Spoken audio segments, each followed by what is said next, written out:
Hello, everybody. Welcome back to the football experience. Caleb, how you been? How you been after a bit of Champions League? I've been pretty good. Interesting week of Champions League. I don't know. I don't know which morning tick. Actually, I do. I think the Chelsea Dortmund morning tickled my fancy a bit more than the other morning. Although you got two games in the other morning that you cared about compared to. I mean, were you switched on to Benfica Bruges? You're given the lowdown on that, aren't you? I didn't watch that, and like No one did. after I knew the result, I was like, maybe I should just have. I didn't even bother to have a look at the goals, considering there was what like five of them, I know. or Maybe six? like Was I it? Wait, played. was it? Did it finish 5-1? Yeah, I think 5-1, Yeah, 7-1 in aggregate. so six goals then in the game. I didn't even really bother to watch that. I was like, maybe I should have at least watched the goals. Maybe there's a good goal in there. I know, but once it just wasn't a challenge. Even the allure of trying to watch a good side like Benfica was just like, it's not worth it. Like I know what's going to happen here. Bruges are hopeless. They have Scott Parker managing them. Like, what more do we need to know? Even their home form, didn't Oh, they? Haven't they only won like three of their last 10 or something like that? yeah, he got sacked after this. Yeah. So like even their league form as well is You know, horrible. who do you think's going to be kicking themselves after watching? Well, not watching that apparently. But if there's any club in Europe who should be absolutely kicking themselves right now, same group. Finished bottom of the group. Juve. No. Nah, Atleti. Oh, Atleti are in bottom good of. form now. Atleti have Griezmann back. Imagine how much better the competition would be with Atleti still in. Yeah, but they didn't have Griezmann for. They only had it. They still had him for like that 30-minute Yeah, they clause or whatever. had him, but they didn't really have Yeah, him. so That, but like that they league only had it issue. for the 30 minutes of the last 30 minutes or the first 30 minutes of the game. Back when they were playing all those group stage games, so he wasn't fully integrated into the team back then. Oh, man, it's Antoine Griezmann. He knows how to play under Simeone. We I saw how know. quick he became such a key player as soon as he could play 90 minutes. And yeah, Atleti, I think, are one of the form sides in Europe. So the competition will be better, but they only have themselves to blame because how can you let Bruges finish top of a group? And that goes to everyone in that group. They should all be ashamed of Well, themselves, letting Bruges finish top of the group.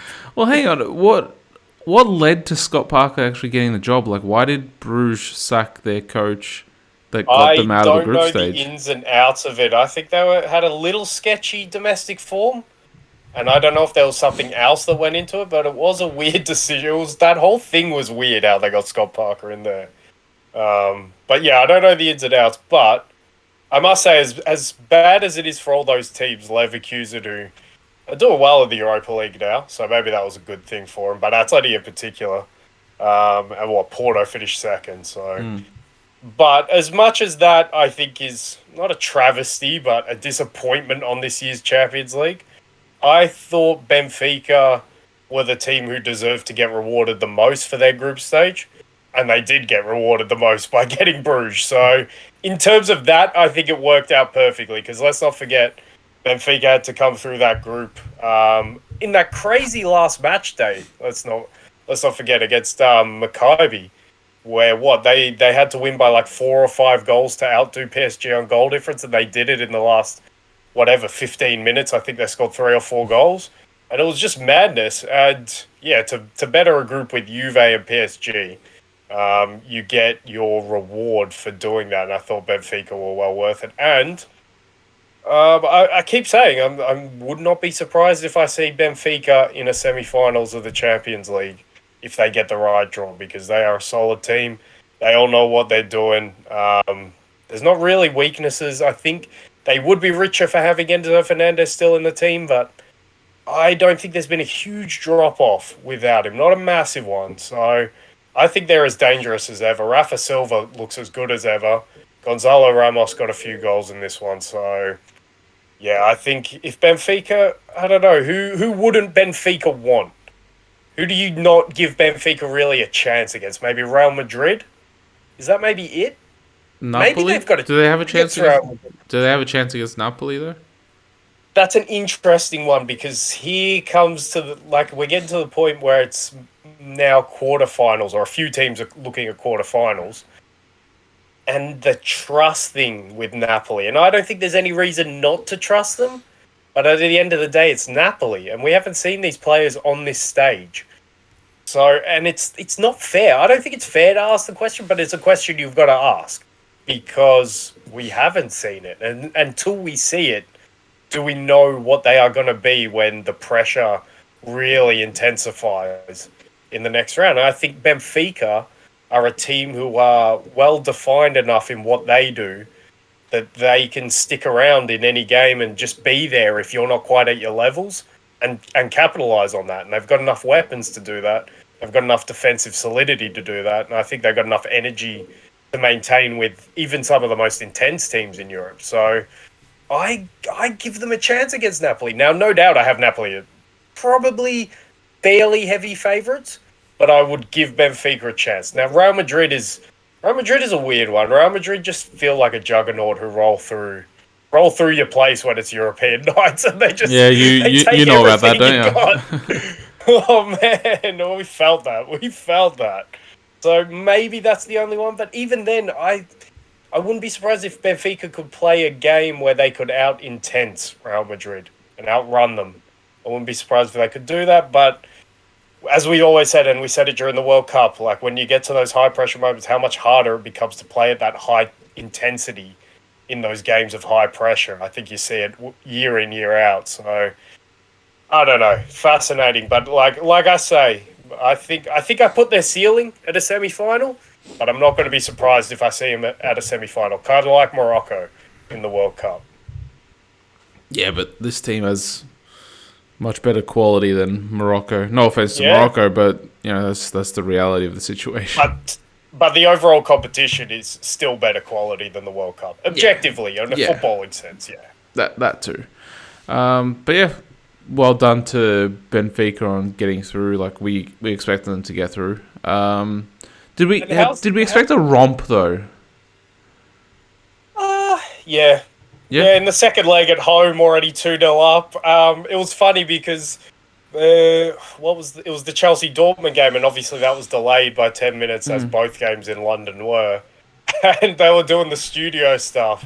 And they crossed over to Benfica for a goal in the first minute, and it was just like, what the hell is going? And eventually it was ruled out. But it was just like after you saw that, it's like, wow, they're just gonna have their way. How? Why That's what was the game delayed in I London? think it was traffic. Traffic. Yeah. I think one of the or both of the teams rocked up to the stadium late through because I think England's having some bad weather with some snow and stuff. Yeah, So. I saw in. We'll touch on Europa League, but yeah, I saw in Manchester it was like a really heavy snow last night, and yeah, I've heard that there's snow as well. Did you watch them against Betis? Did Yeah, I you did. see them lining up before the game? No one wanted to stand still. They were just like, "Hurry up! We don't want to stand here. Come on, let's get it on." Yeah, Oh I man. imagine they don't play too often in the snow. I can't remember the last time it actually snowed in England when the game was on.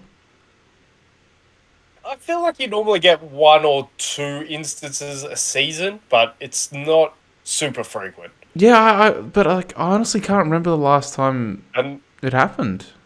let's spare a thought for those poor Betis boys who would not be used to playing in snow at all. And it kind of showed. Take me back to the beaches. Hey, but how's that? We didn't think that we would talk at all about Benfica Bruges, and we led the pod for them, and we talked about Benfica for 10 minutes. So Well, kudos to them. there They you did go. well, got top spot. Yeah, well done to they got the opening match of our pod, so to speak. Yeah. But the more interesting tie of the night was Chelsea Dortmund. The main question is Chelsea looked good. Dortmund looked poor. They looked almost a little bit scared to attack, in all honesty, up until they went a goal down. But You know why that is, though, don't you? yeah, well, they're a goal up. But No, well, the playing personnel. what happened, even during the game as well. Wait, what? Julian Bragg getting injured in Oh yeah, the well, 5th minute or whatever. That's a yeah, killer for them. He's probably been their best attacking player, and obviously the goalkeeper not having Kerbal in there, who has been pretty solid this season. I don't know how big a difference that would have made, but anyway, we'll get into that because there are questions that come from the playing personnel. You can still analyze it, but I feel like everything needs a foundation of what Dortmund were missing in this and game. We need to just get that Adeyemi right. was missing as well. And of course, yeah, and Adeyemi. He that was what two like a second yellow card or whatever, like, or No, the he yellow did card his suspension. hammy. He did his Ah, hammy in a league game. I thought Yeah, he was he got the suspended. assist, Yeah. but with the same movement, he did his hammy. At Oh, least a goal came out of it. yeah. Well, it's not worth it in the bigger picture, I suppose. Yeah, I know. But like, the question that I have is, after watching this game, did things sort of click for Chelsea or begin to click for Chelsea? Like, especially now that they had Chilwell and James on both wings operating.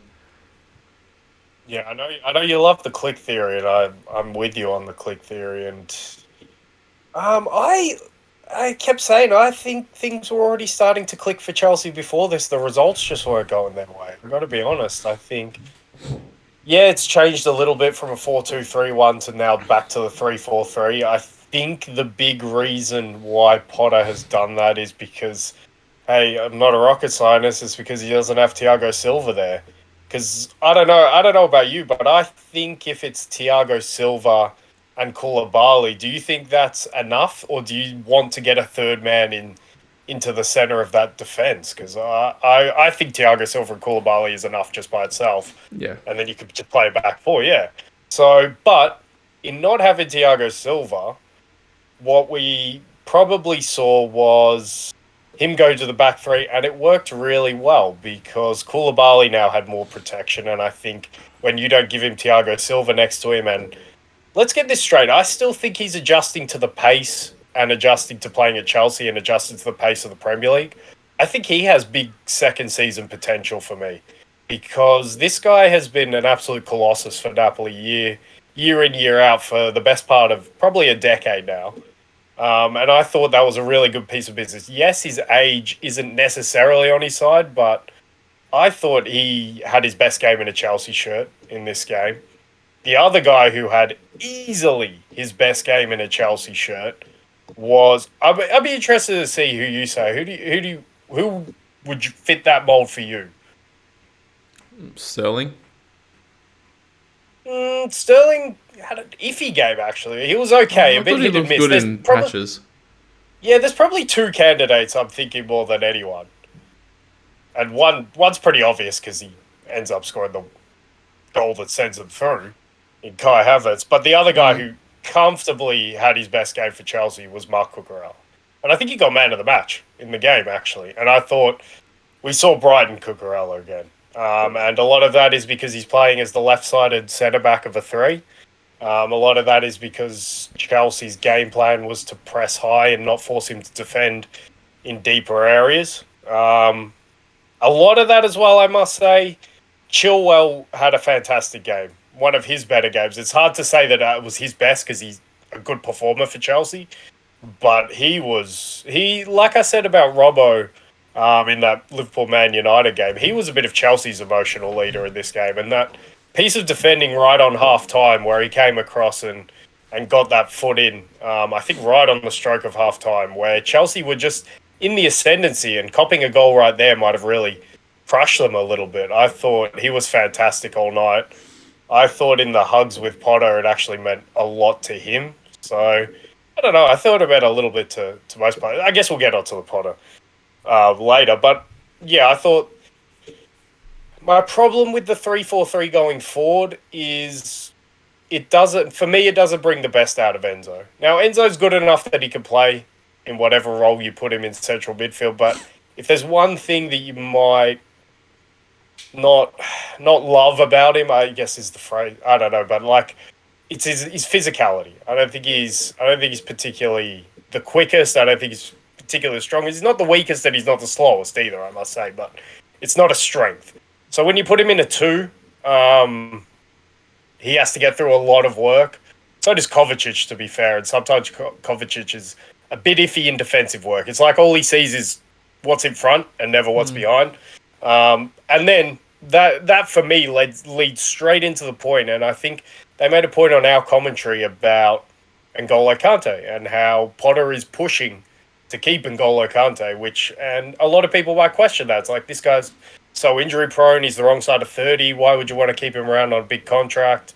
But I think right in that game you could see how big N'Golo Kante will be for that midfield and how much better it'll look. Because if they can free up Enzo, I think they'll see that they've got a different player than maybe what a lot of people expect in terms of... I think a lot of people would expect him to be a deep-lying playmaker because of what we saw in the World Cup, and he can do it, but I think he's better when he's allowed to go a little bit more box-to-box. He's not an out-and-out box-to-box player, but when he can start to join into attacks a little bit more, I think he's better for that. And yeah, he's going to be massive when he comes back in. But yeah, I thought this game was massive. I guess in terms of the clicking question, to round it all back, I thought things were coming together already, and this was far from perfect. It was a bit nervy when they got forward. Obviously, the first goal is because Sterling miskicks it, and then he gets the bounce to go his way. Typical but then, Sterling fashion. Yeah. In fact, well, to be fair, and this is another topic, we've been blinded by Aubameyang in terms of, Chelsea don't have a goal scorer and they should be playing Aubameyang. A lot of weeks they haven't been playing with Sterling, and Sterling, he's not a goal scorer, but he's a proven goal scorer, if that makes sense. Like, it's not his profile, but he has over 100 goals in the Premier League. I think he's the second highest scoring Englishman in the Champions League, which is an incredible stat. So we're kind of blinded to the obvious. It's like, this guy's actually a goal scorer. He should be playing in the team somewhere because he could get you goals more than anyone else in the team. But you've also got to say Kai Havertz is a big Champions League performer for Chelsea. Obviously has the final winning goal, had 2 against Salzburg in the group stage in a pretty pivotal clash. And then obviously in this game he does... I don't know how much you want to talk about the penalties and stuff. I think it's a bit plain out. I don't really want to... Yeah, but we can touch on it if you're interested. We'll touch on it. But yeah, he had a big game, and I'm interested to see where you want to unpack. I don't know, like, what did you think? Like, it was encroachment, and I don't know, I just thought, like, because there was also a Chelsea player encroaching even more, but just because it fell to a Dortmund player, I thought that it's a little bit hard done by. Because the fact that it fell to him, the fact that he was the one who cleared it, that just for me was that's why. But then you could also argue that he's only encroaching because a Chelsea player is encroaching first, so he's trying to stop that player from getting an advantage. And the other argument is the stuttering run up of Havertz. I know Bellingham made a point of that after the game. Yeah, but I think I think the rule is so long as your body's in a continuous motion. Then you can. But I kind of agree with the morality of it. It's like, if someone chooses to do a stuttering run up, if you encroach a little bit, just let it go. But it's harsh. But I mean, that's what VAR is there for. I don't think it should be there. Like, they're trying to take out penalty saves, which is kind of annoying. But honestly, I was actually, the whole moment, I was pretty happy for Chelsea. I thought they deserved luck. They got a lot of luck in this game. But I thought they had it coming to them for recent weeks, and I'm actually pretty happy for Graham Potter to get that result that maybe, I don't know, big picture. Maybe not go to the big picture yet because we've got to touch on Dortmund, but they're an outside. They're a dark horse in such an open Champions League season. Like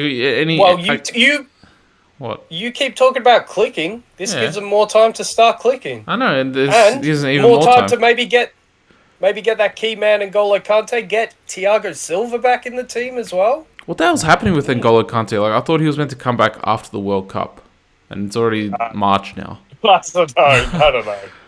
But if they can get him back. Yeah, but also Kai Havertz, didn't he score that absolute belter, but that was ruled offside or something like that? Well, how funny, and we got to touch on this, how funny was this first 30 minutes? Because here's what I had written down, because I thought it wasn't going to be Chelsea's night. So it should have been an early penalty for Chelsea for that like shove in the back. I thought from Schlotterbeck on. I think it was Havertz. It was going through. I just thought that was a penalty. I thought that was pretty clear, to be honest. And then I thought Chelsea was so good for the first 10 minutes, and then they had like obviously the Brand injury helps, and then I thought, and then the key moment was Kai Havertz hitting the inside of the post, and the ball somehow going out the other side for a goal kick. That too. And at that moment, I had written down Charm Dortmund versus Cursed Potter. That's how I thought the night was going to go, because I thought, fuck, Dortmund are going to get another like lucky result, and Chelsea are going to get another like crappy. Oh, everyone's going to talk about Graham Potter, how he's not good enough, all this bullshit, and it's just like, oh, and then it just flipped. It just completely flipped because of that moment of luck where Sterling miskicks it, and the whole luck just flipped for Chelsea for the rest of the game. And sometimes, like, you don't want to make it that simple, but sometimes it is that simple. Luck starts going for you, and you get these things to go your way, and that's how you're into a quarterfinal of a Champions League. I've just touching quickly on Sterling. I've seen him do that a lot of times. Like he miskicks a ball, like a crossed ball, and then like it falls kindly to him, and then he ends up. He's a terrible striker. Of the ball. He isn't. Oh man, he isn't great. He is. I've never liked the way he strikes balls, and I like when I see him on free kicks. I'm like, what? What the hell? What's going on here? Well, apparently he's good at them as well. But then, since we're talking about free kicks just quickly, and striking the ball, like Harry Kane apparently is really poor at free kicks. Yeah, that's a whack one, isn't he? But like, he'd be so good. But then also, I don't know how that works, because you remember how he used to take corners for England? So like, hang on, you're taking corners, which is like a dead ball. You're taking penalties, but I guess penalties is 11 meters or whatever. Like, fair enough. But like, you're taking corners, which is... No, corners is whack. That was whack. That whole discussion was crazy, with Roy Hodgson making him take corners. It's like, and then what? The argument is like, oh, he's the best dead ball striker in the team. It's like, but apparently not. It's a fucking corner. Like, just you can put anyone on a corner pretty much. Anyway, we're digressing. Yeah. Should we touch on the Dortmund? Because I think you're going to go there before I really cut you off. Go on. Oh, you want me to go on the Dortmund? Go on. I can't remember what I was going to say about Dortmund. No, I'll ask you this. What did you make of Jude Bellingham's performance? I thought he missed that big chance, obviously. Yeah, he missed that big chance. I thought I thought at times maybe he was trying to do a little bit too much. That is the big consensus coming out of this game. And also, I did notice he was wearing that like strap around his right leg or something like that. So like he was. Yeah, I saw that too. He must be obviously carrying some kind of injury or knock or something like that. So he's not. Well, you could argue that he's not playing 100%. His knees hurt because he's carrying this Dortmund team, and that's the thing I want to. That's the thing I want to like bite back a little bit at the thing about doing too much. Is because who the hell else is going to do it in that Dortmund team? Please, someone point someone out who's going to do it. Maybe Marco Reus. You might get something lucky from Marco Reus. Once Julian Brandt goes out, once Karim Adeyemi's not playing, like, who else is doing it for Dortmund? It's got to be Bellingham. So, like, for the people who want to say he did too much, like, what else is he meant to do? And, like, if he doesn't do enough, it's like, he didn't try and impress himself on the game. And also, he's 19 years old. Yeah. I thought he was pretty freaking sensational this whole Champions League. And even in this defeat, where he'll learn from it, there are things that he can learn from. But I still thought he was pretty good in this game. He was trying to make things happen. I thought, remember in the spell, in the first 10 minutes, Chelsea were completely on top. The press game was working very well. Dortmund were being denied getting out. And then I thought they went long once or twice. And Bellingham won a few headers, 1 or 2 headers. And then he tracked back and made a tackle. And I always look for these moments in a game, because then for the next 10, 15 minutes, Dortmund came on strong. And they got a foothold in the game. And it took someone to get them that foothold in the game. And surprise, surprise, it was Jude Bellingham. And I think I always point these things out about Luka Modric as well, when he does something like just wins a tackle or tracks back on someone or does great defensive work in a 1v1 situation where he's meant to be outmatched. It's just like these little things just give your team confidence, and get your team into the game. So, I don't know. He definitely should do better with the chance. That's unfortunate for him. He doesn't deserve to be going out of the Champions League. But at the end of the day, if you're Dortmund, like a team that is revolving and so heavily dependent on Jude Bellingham, yes, I know they have injuries. But a team that has to depend on a 19-year-old, even though it is Jude Bellingham, isn't gonna threaten to win the Champions League. And I thought that's what we saw. And I thought people were disappointed in Dortmund's performance. I thought that was wrong to be disappointed in their performance because this is their level. I don't think they've been all that great this season. And if you've been watching them, I think you understand that their level is decent, but they still rely on a player like Emre Can to be like the quarterback in this team. And it's like, well, there's a clear weakness that you can press. And Chelsea definitely pressed it early on. So as long as you have to rely on players like that in key areas, and then you have the injuries that you do and the absences that you do, yeah, this was their level. I wasn't disappointed in what they gave. It was to be expected, really, I think. Yeah, I wasn't too disappointed in how Dortmund performed, especially considering the injuries that they had. So I don't think we can take away much negatives. I think Chelsea were just better on the night. Like they did play better. Would it have been different if they had Adeyemi and Brandt playing? Maybe. But That is an interesting question because it's like I don't know. I don't know if it's like an emphatic yes. yeah, I don't know Adeyemi if it is is. inconsistent at best. Brandt was a big loss in the game because it happens in the game as well. So you haven't prepared for without him. So that one sucks. But the goalkeeper, I don't think it was a huge difference really. Yeah, I don't think that has too much of an impact. I didn't really see him like put a foot wrong or anything like that, or play a bad pass or anything like that. So, yeah, I wouldn't say that was necessarily a factor.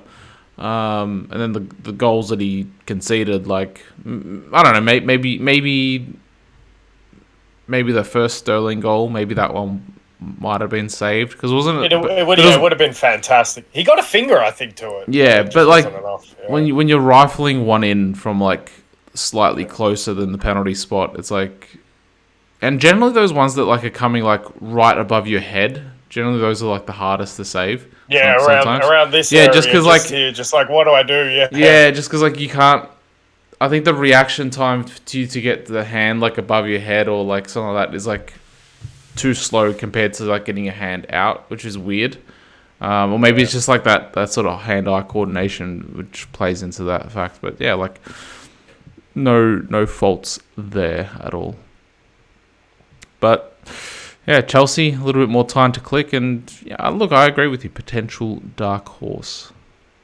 A lot depends on the draw, but yeah, and a lot depends on. Well, do you think them as this iteration can do it, or do you think they need a Thiago Silva? How long's he out for? Yeah, I'm not sure actually. I can't remember. Don't want to. I can't remember exactly what the injury was. I didn't think it was terrible, but Yeah. I don't know. I might be wrong on that. But what about N'Golo Kante as well? Those two.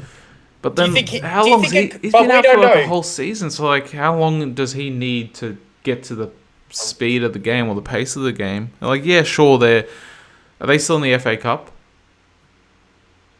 I think they I'm might not be. sure. I haven't been following it for reasons of my team not being in it for very long. I think they might be. So like, but even that's only one extra game that he could potentially play to get up to speed with.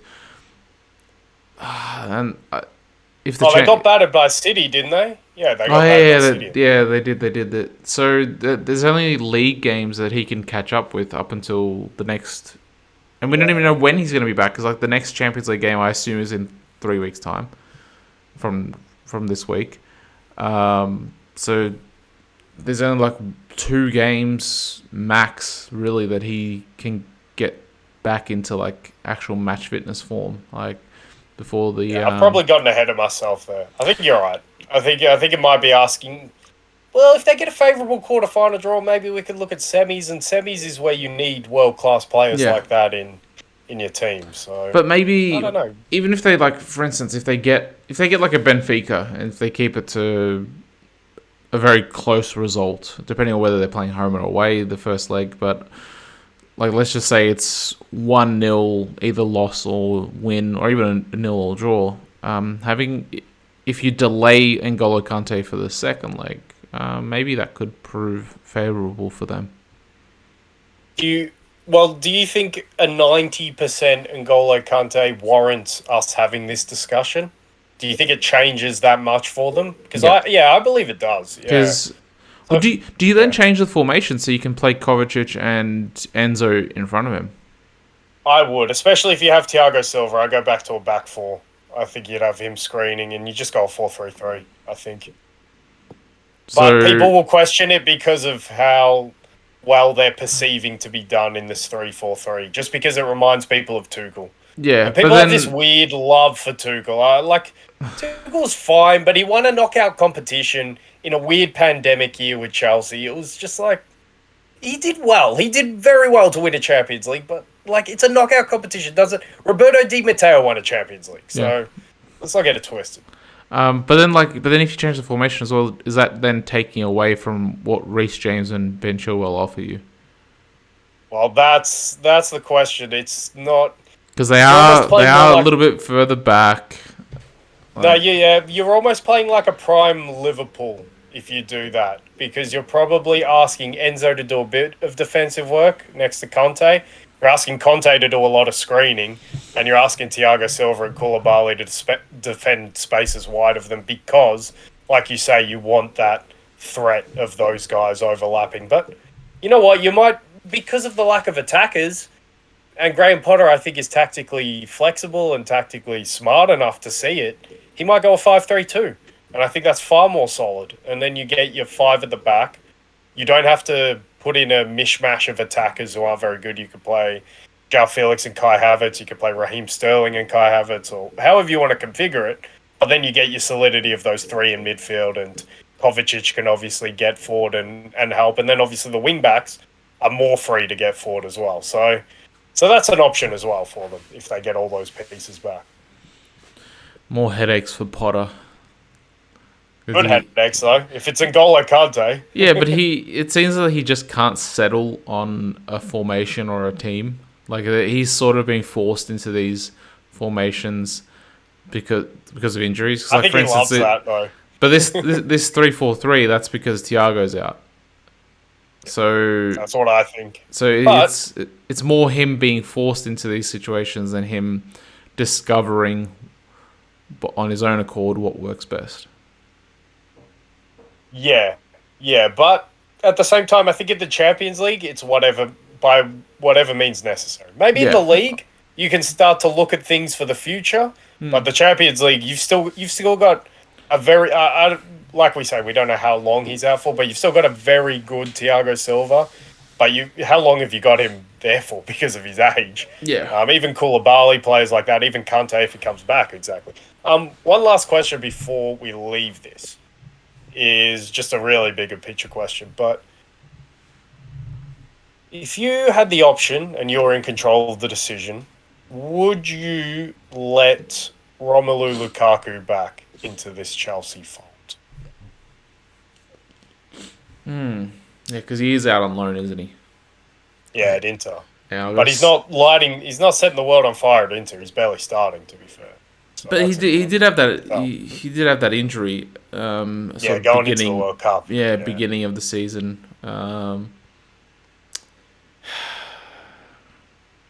It's an interesting one because, like, if you remember, Lukaku actually came as a 17-year-old to Chelsea. Yeah, of course. It didn't. Yeah, it didn't work. He went to Everton. Started to work there.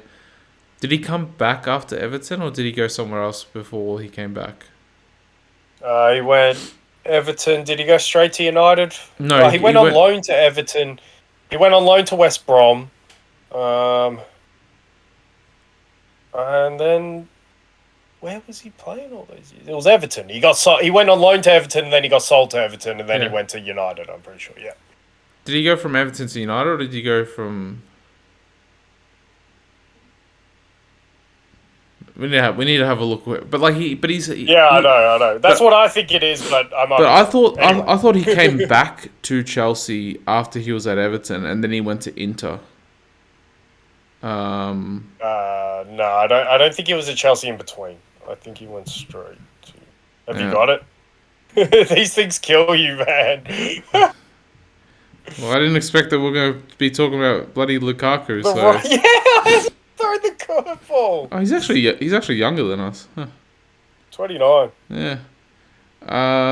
So Everton straight to Man United. Yeah. That's probably why I was thinking. Because he probably came back.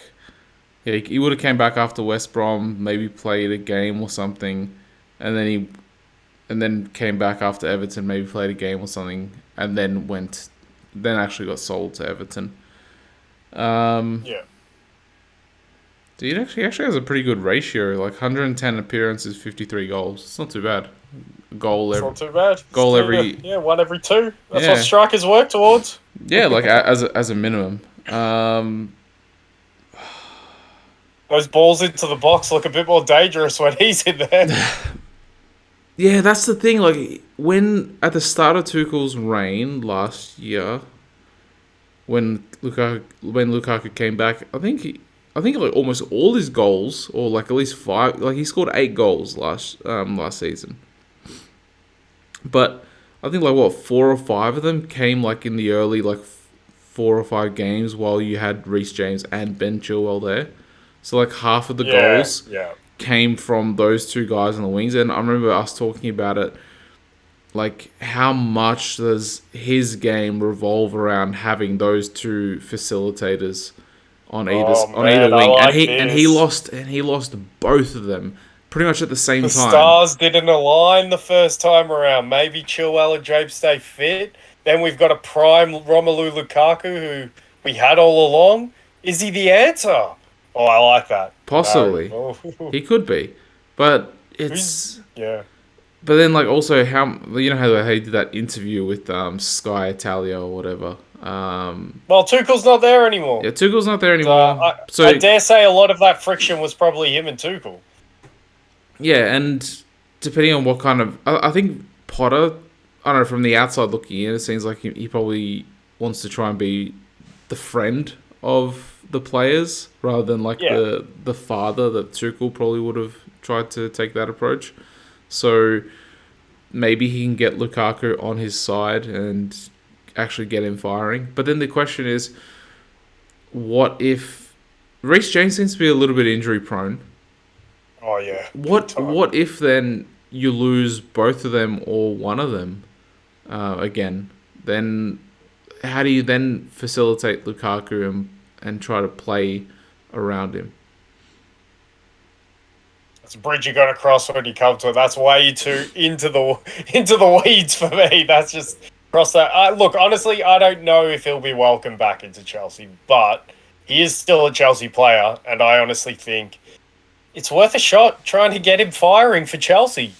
Because I look at the market, I'm like, who are the better options out there who fulfill that need, other than this guy who you already own? Harry Kane. It's just like, well, they're not gonna get Harry Kane off Tottenham, I don't think. Well, he only has a year left on his contract. Yeah, but he'll surely choose a better club. If he's leaving Tottenham, he's leaving to win trophies. Chelsea doesn't guarantee that. Yeah, and Chelsea He'd have to go to Bayern or something. And Chelsea most likely won't even be in the Champions League next season either. Exactly, unless they win it. Yeah, unless they win it. Not outside the realms. Not outside the realms. It's not. They've won it in. I think both times that they won it, they were never the favourites. Hell no, especially 12. And they were never like. I'm not talking about just the final. They were never the favourites leading up into the final. Like the like in the semis or the quarters, they were never the favourites. Yeah, definitely. Yeah. 21's a weird one. 2021 is a weird one. But City were definitely overwhelming favourites for that. For the final, definitely, yeah. Well, even probably the whole thing if you looked at the odds. Sorry, go on. Yeah, but yeah, that could be an interesting one because Potter, I'm sure, he'd like to give it a go working with Lukaku. Yeah. And then you actually know what, like, even if you don't have, for instance, Reece or Ben playing on either wing, like you can have Mudryk and Sterling playing either side of him, like actually either side of him up front. So that could even be a way to work it. But then what do you do with Kai Havertz? Oh, you could play him as a second striker like he's always wanted to play. Yeah. There's options, man. There's options, but they don't have a player who fits that profile. Remember, they're probably getting Christopher Nkunku in, so... Oh, yeah, he's coming in as well. Yeah, I think the future is pretty decent for Why Chelsea. the hell did they get Mudryk when Nkunku's coming in?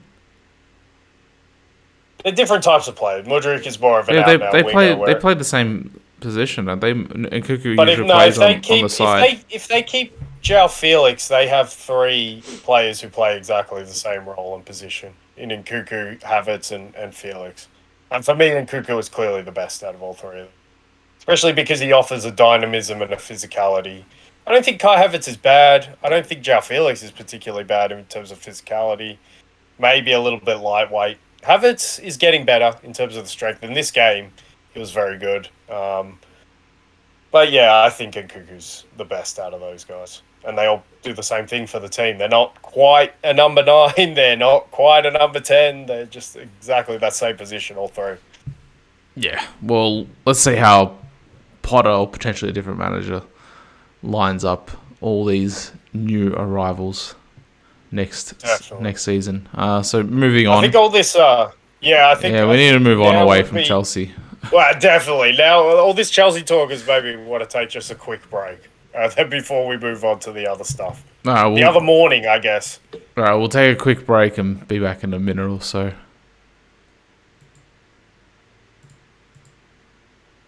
Sorry, friend.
All right, and we're back.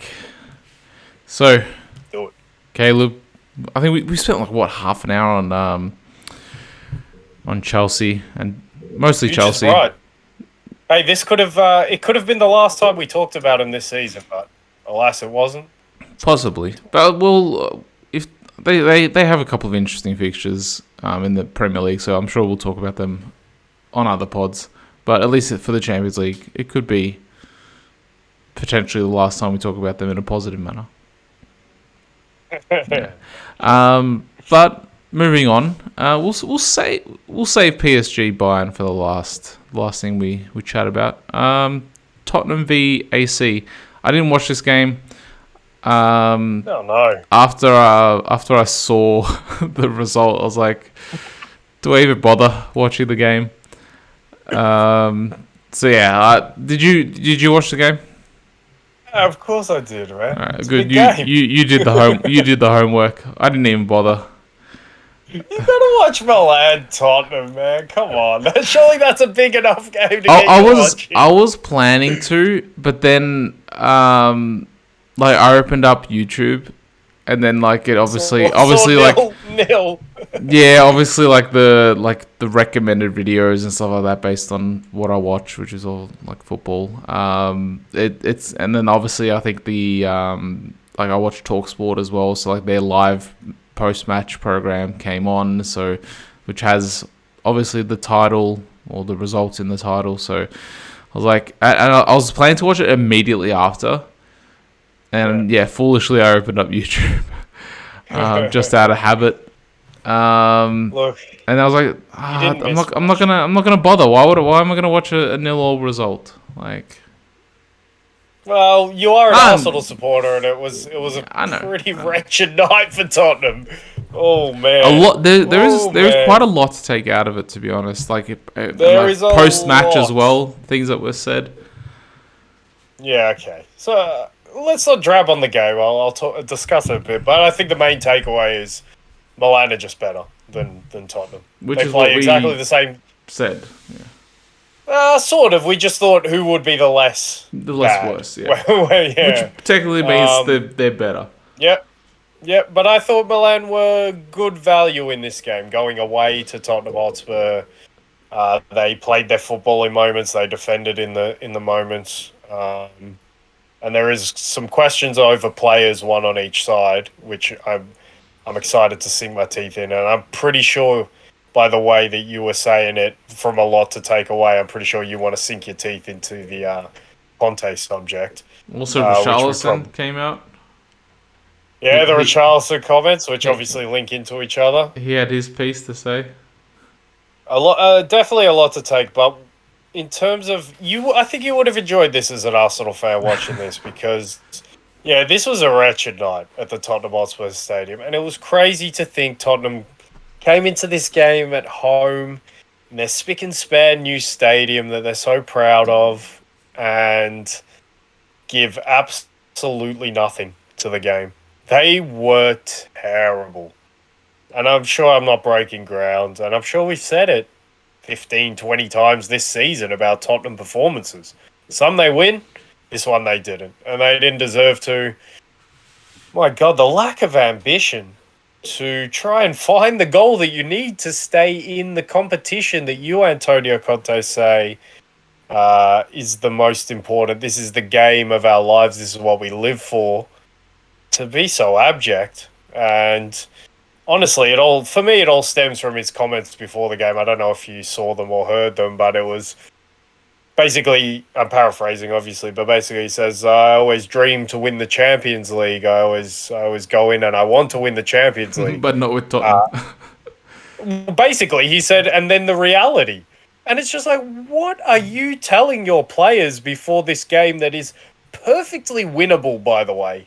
Especially at home. One goal to overcome against a Milan side who just on the weekend lost 2-0 to Fiorentina. Now, admittedly, that was Milan without Rafael Leao. And Milan without Rafael Leao are not Milan. So, I don't know. You could kind of throw that one away. So, apart from that performance, they are in good form, Milan. But, yeah, it all stems for that from Tottenham. The lack of ambition, taking Christian Romero getting sent off. And here's the point, and I think people want to kill Christian Romero now as the takeaway from this game as well.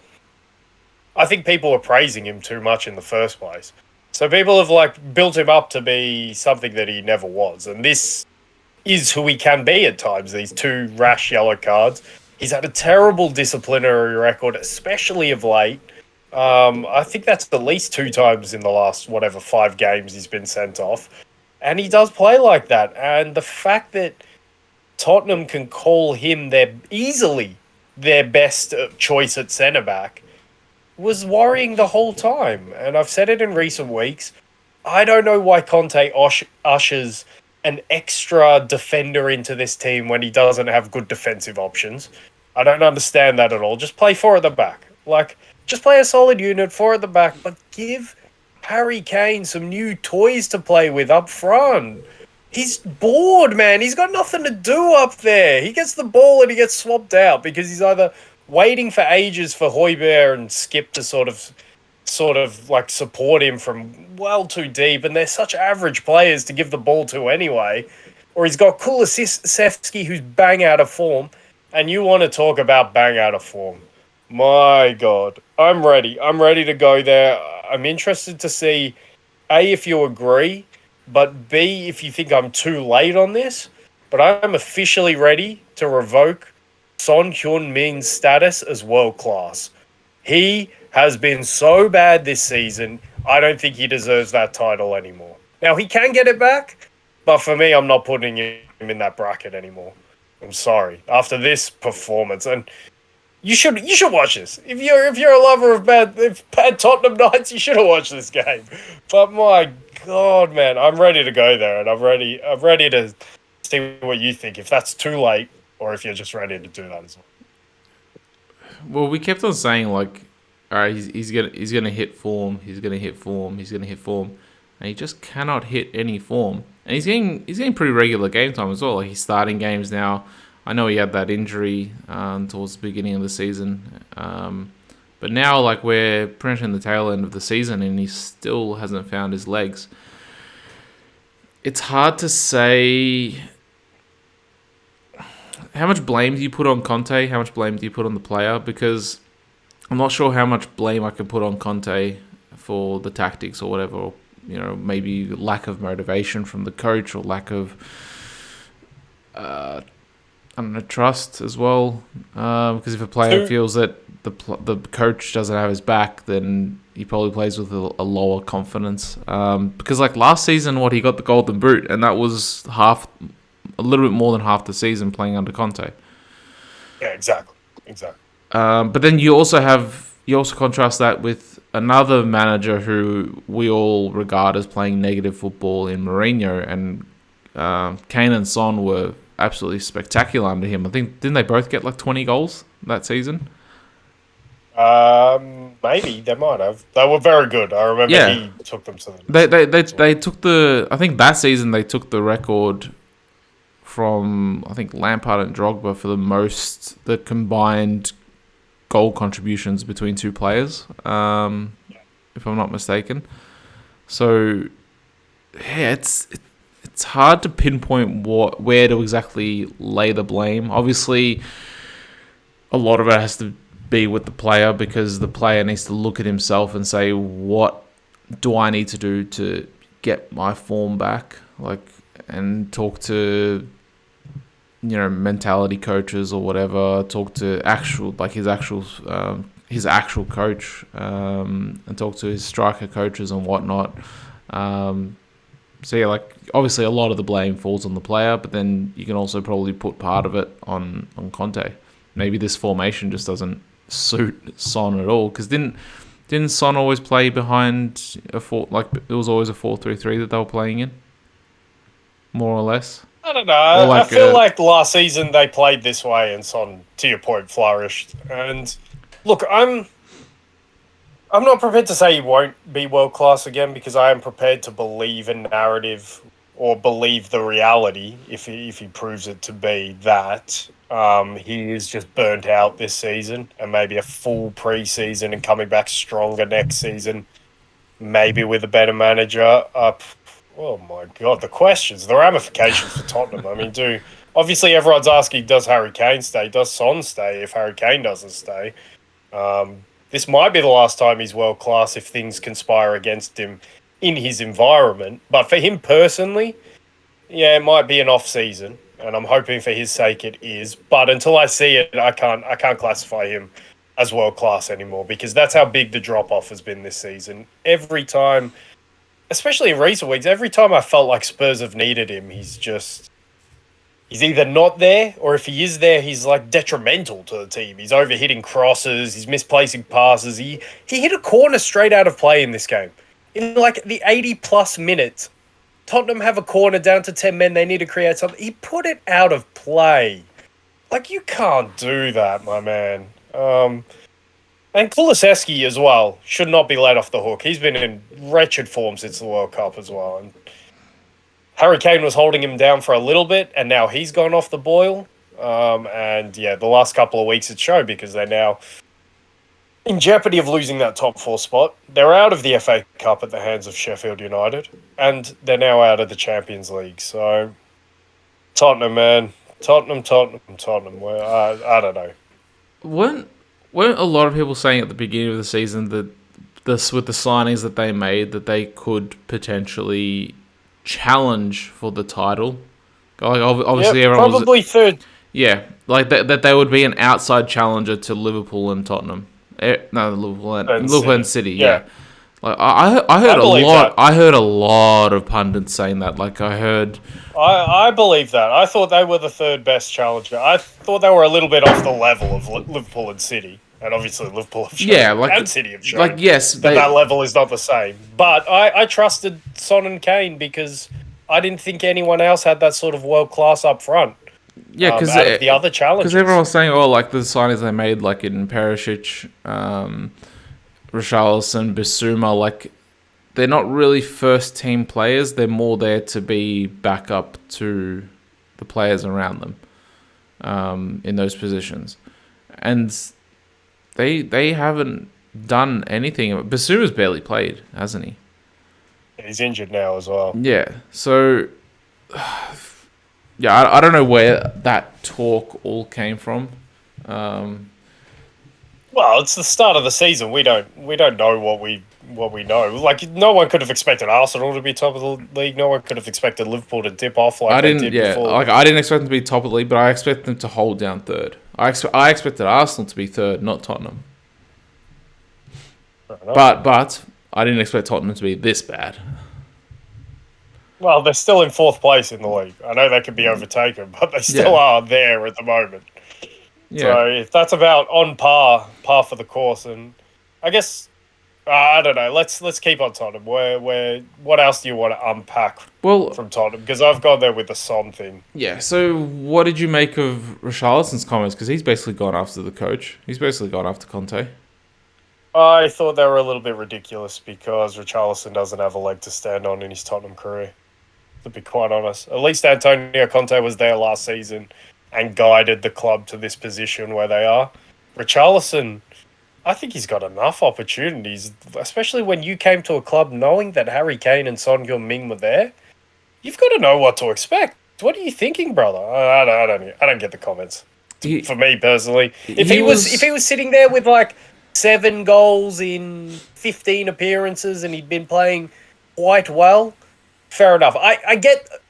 Let me rephrase. I get the comment from my perspective in terms of I want Tottenham to play with a 4-2-3-1 with a front four, and he could very well be part of that.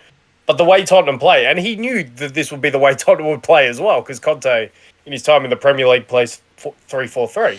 So in terms of all the decisions he had to make over the summer, and he came to the conclusion to go to Tottenham, and now he's kicking up a fuss because he's not playing over Son Heung-min and Harry Kane, and maybe he's a bit right for the form of Son. But what about Kulusevski? I mean, and Kulusevski a little bit as well. But when you have played, you did play in that tie against Sheffield United, I believe, and you didn't make the difference there. Like you haven't scored a goal in the Premier League.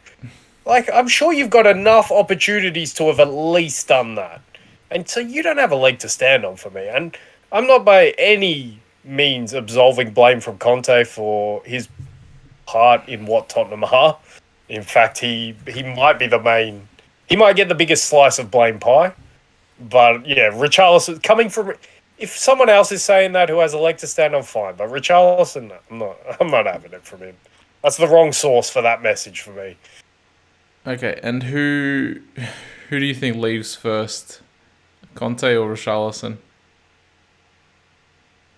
Conte. I don't think Conte wants to be there, man. Yeah, it doesn't look like he wants to be.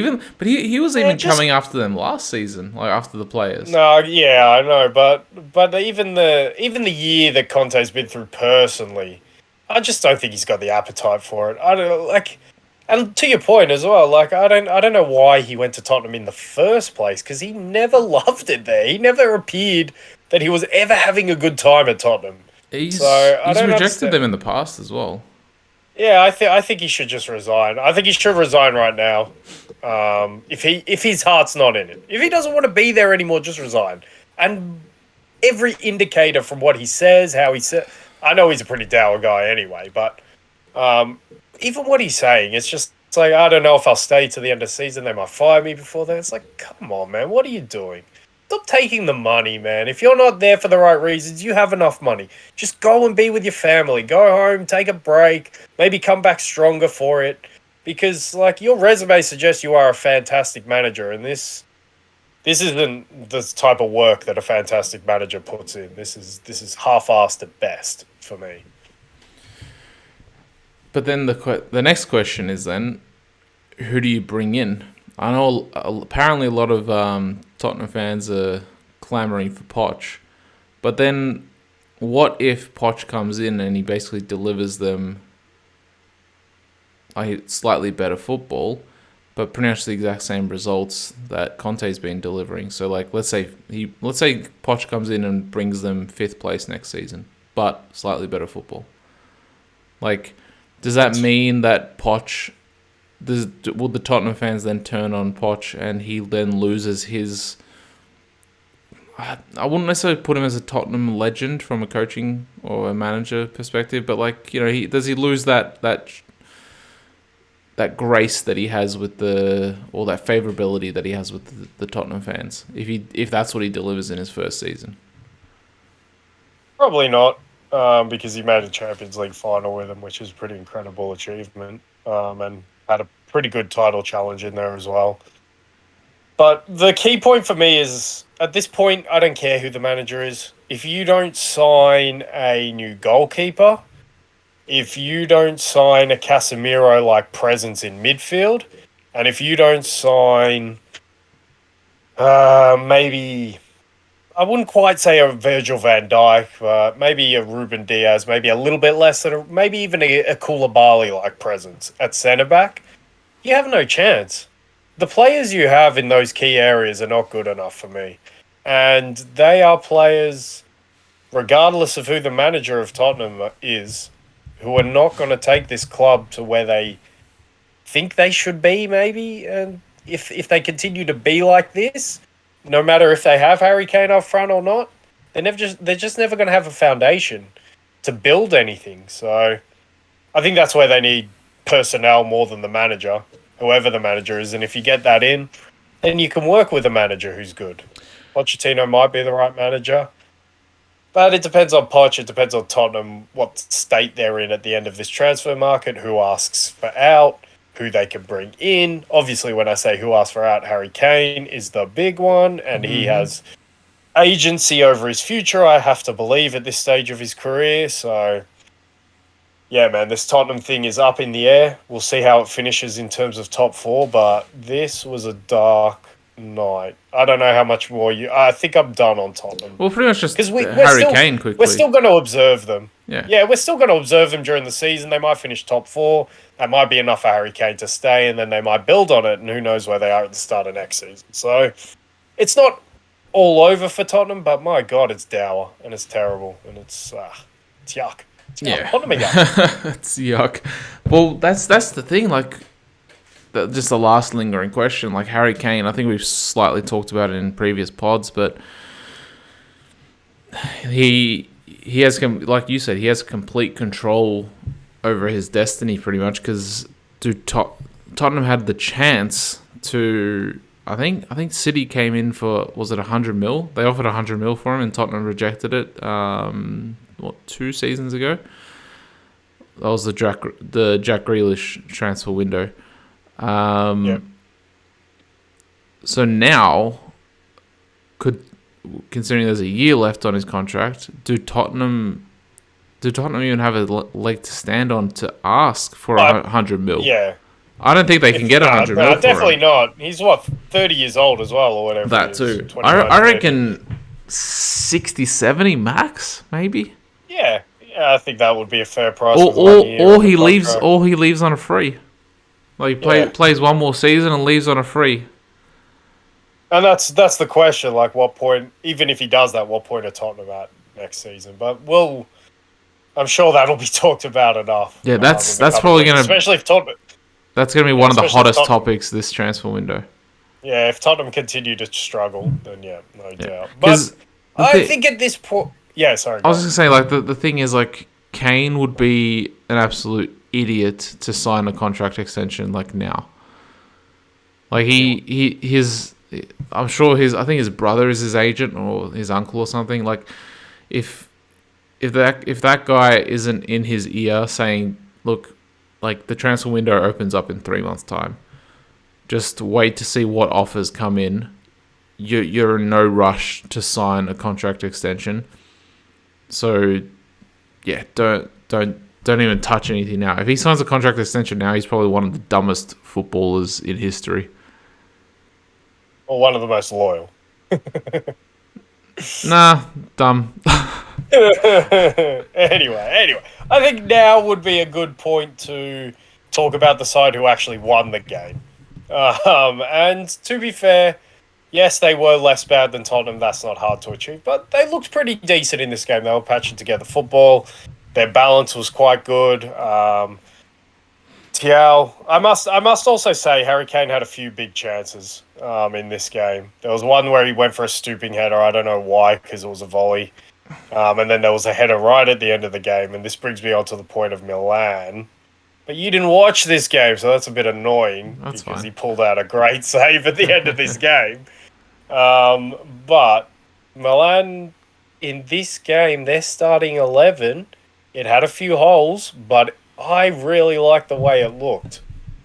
With Malik Thiaw as the middle centre-back, he's a big physical lad. I'm not sure of his age. I'm pretty sure he's quite young. This game I know you're coming up against maybe the best striker in the world in Harry Kane, but it simplifies your game in terms of that's the guy I need to keep an eye out for. So it's a 1v1 battle, and I think that kind of suits his kind of defending, as it does for a lot of the Milan defenders.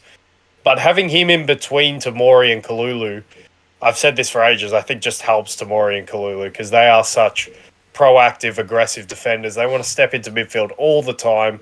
So if you can give them more cover, that's great. If you can give Theo Hernandez more cover, that's great as well. Now, the positions where the holes are, it might still be that Thiaw isn't all that for the long term, but he showed potential in this game. But definitely right wing back, if they're going to continue with this, I'd like to see a better player. Maybe Calabria will be good enough for there. But I would like to see a better player. It'd be interesting what kind of player, given that Theo plays on the other side. That would be a hard one maybe to fill. But definitely the Krunic role, and I must say Krunic was quite good in this game, screening the back three. But I would upgrade there because obviously they lost Kessie. Tonali was good in this game. Easily the best midfielder on the park, as he should be with the competition out there. But yeah, he was good in this game, so nothing needed there. Obviously, the left-hand side, we've talked about it, how lopsided Milan are in terms of attacking through Tio and Rafael Leao. So they're fine on that side. And then you probably do need a striker, but having Brahim Diaz in this team is a big help because now I'm looking at the sort of right wing or the right-hand side of that attack. And I don't think they need a player in there. And he can help that midfield in terms of ball playing as well, because he's that type of player. So an informed Brahim Diaz is so important for them. But now they look like a team who, I don't know, we might need a definition. I'm interested to get your take on this. How many, just off instinct, how many players do you think should be in the bracket of world class? Like, not right now, but just in general, over any given, it should be around this amount of players. From AC? No, just in terms of, in general, in football, how many players do you think would deserve a world-class bracket? Like, just in general, around this number at any given time. Like, 15, 20 players deserve to have that tag? I reckon potentially, you could argue... You can always argue for individual cases and you'll go against your rule, but just as a general rule, you could argue, for instance, 3 for each position. Like the first, second, and third team. Yeah, like you could argue 3 for each position. That's too many for me. If you really want to get down to it, you go top 2 for each position. I could maybe stretch it to 2, so you have like, all right, so like maybe the world class like branding should almost be like a And then, squad. and then But also, then you and have then a also, lot of for like instance, really good players in one position though. Sometimes. all right, but also, for instance, all right, as an example, Van Dijk he isn't in form. He's not. He's not. But I'm not ready to revoke world class status. Exactly, but then you compare him to some centre backs that are in form, and some younger centre backs, for instance, like a Saliba or a Guardiola, and then even just other centre backs that are having a better season than him. Are they then world class because they're having a better season than him? They're proving that they can be world class, or is your world class tag based on what they've done up until this point, even if they're not having a good season? Because It needs to be a blend. It needs to be a blend of two, and we saw it with the Son. Sorry to cut you off. We saw it with the Son instance in terms of he's just been so poor for long enough now that I feel like I could revoke that from him. But if you're like players like you mentioned, Guardiola has a fantastic World Cup. Obviously, that's not enough. You need to have a resume behind you. You need to have some sort of resume. okay, well then, sure. who are your two world class, for instance, centre backs? Like Varane would be in there. He's having a great season as well. I think Varane's showed enough of a renaissance this season to maybe still be there. I'm not definitely putting him as world class. And here's the thing: Are you definitely putting Van Dijk world class? I'm definitely still putting Van Dijk as world class. He's having a wretched season. I accept that, but the resume, I don't think it's been long enough. If Liverpool don't finish top four, I've got a question because that means he hasn't performed up to standard. See Fabinho, for example. I think he was probably on the cusp of world class going into the season, if not there. And he definitely isn't there. I would definitely have taken his title away if he was there. I don't know. It's just it's an interesting thought. Like, how many players deserve that branding at one given time? Because you don't want to throw it around willy nilly. But I guess you need that two. Yeah, sorry. Two for each position. I think that's fair, but sometimes you have for instance, at the moment I don't think we have a deep centre back pool in terms of who you could call world class out of the centre backs. What about Kim from Kim? Napoli? No, not yet. Not yet. They're going to win Serie A. If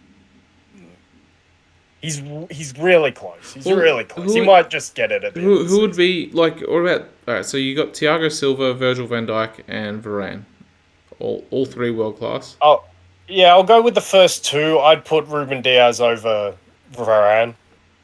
So, but that's four then. Well, I probably just wouldn't have Varane as world class because ever since he went to United, he's been poor. This is the first season he's actually been pretty decent at United. So, and he has been nearly old Varane. But here's my problem with Varane as well. At Real Madrid, he was always the number two.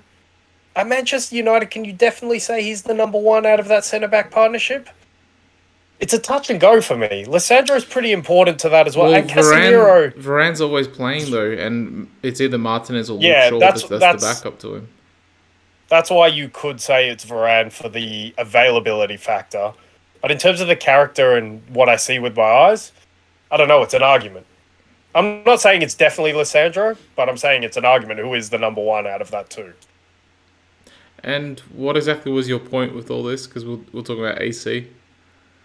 Okay, yeah. Well, AC in terms of who they have and their personnel, I think I would put Theo Hernandez as world class.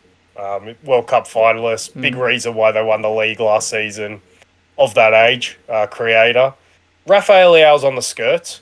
I don't think he's quite there. He needs a bit more consistency in his performances. But Tonali as well is on his way. He's only, 22, 23. I wouldn't quite put him world class yet, though. But the one who is definitely world class, and I'm interested to see... I'm going to pose you a question at the end of this. But the one who is definitely world class and he's back is Mike Mignon. Mike Mignon is so big for this team. He's probably not going to make one of my three teams this season because obviously he's been injured for so long. But when you watch him play, you can just see how much of a difference he makes. He is the complete goalkeeper, and I'm interested to see if you had a one-off game for your life, who are you putting in goal for that game at the moment? Well, at the moment, in general, whatever it may be. I don't know, the person that immediately came to my mind was Courtois. That's a good call. And That is a and good call. obviously we've seen he's not that great with his feet, but he is an Mike Mignon is excellent shot awesome with stopper. his feet.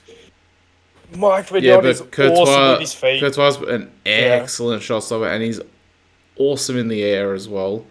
So is Mike Mignon. So you just don't play, just don't play, don't let him play with his feet. That's it. That's it. Just have him stopping shots. That's it. Honestly, here's the thing for me. And my answer. Oh, I'm thinking about them all. So you went Courtois straight away. Is there anyone else? I guess when I think about my three teams this season, they'll probably have some semi-unusual goalkeepers. Ter Stegen.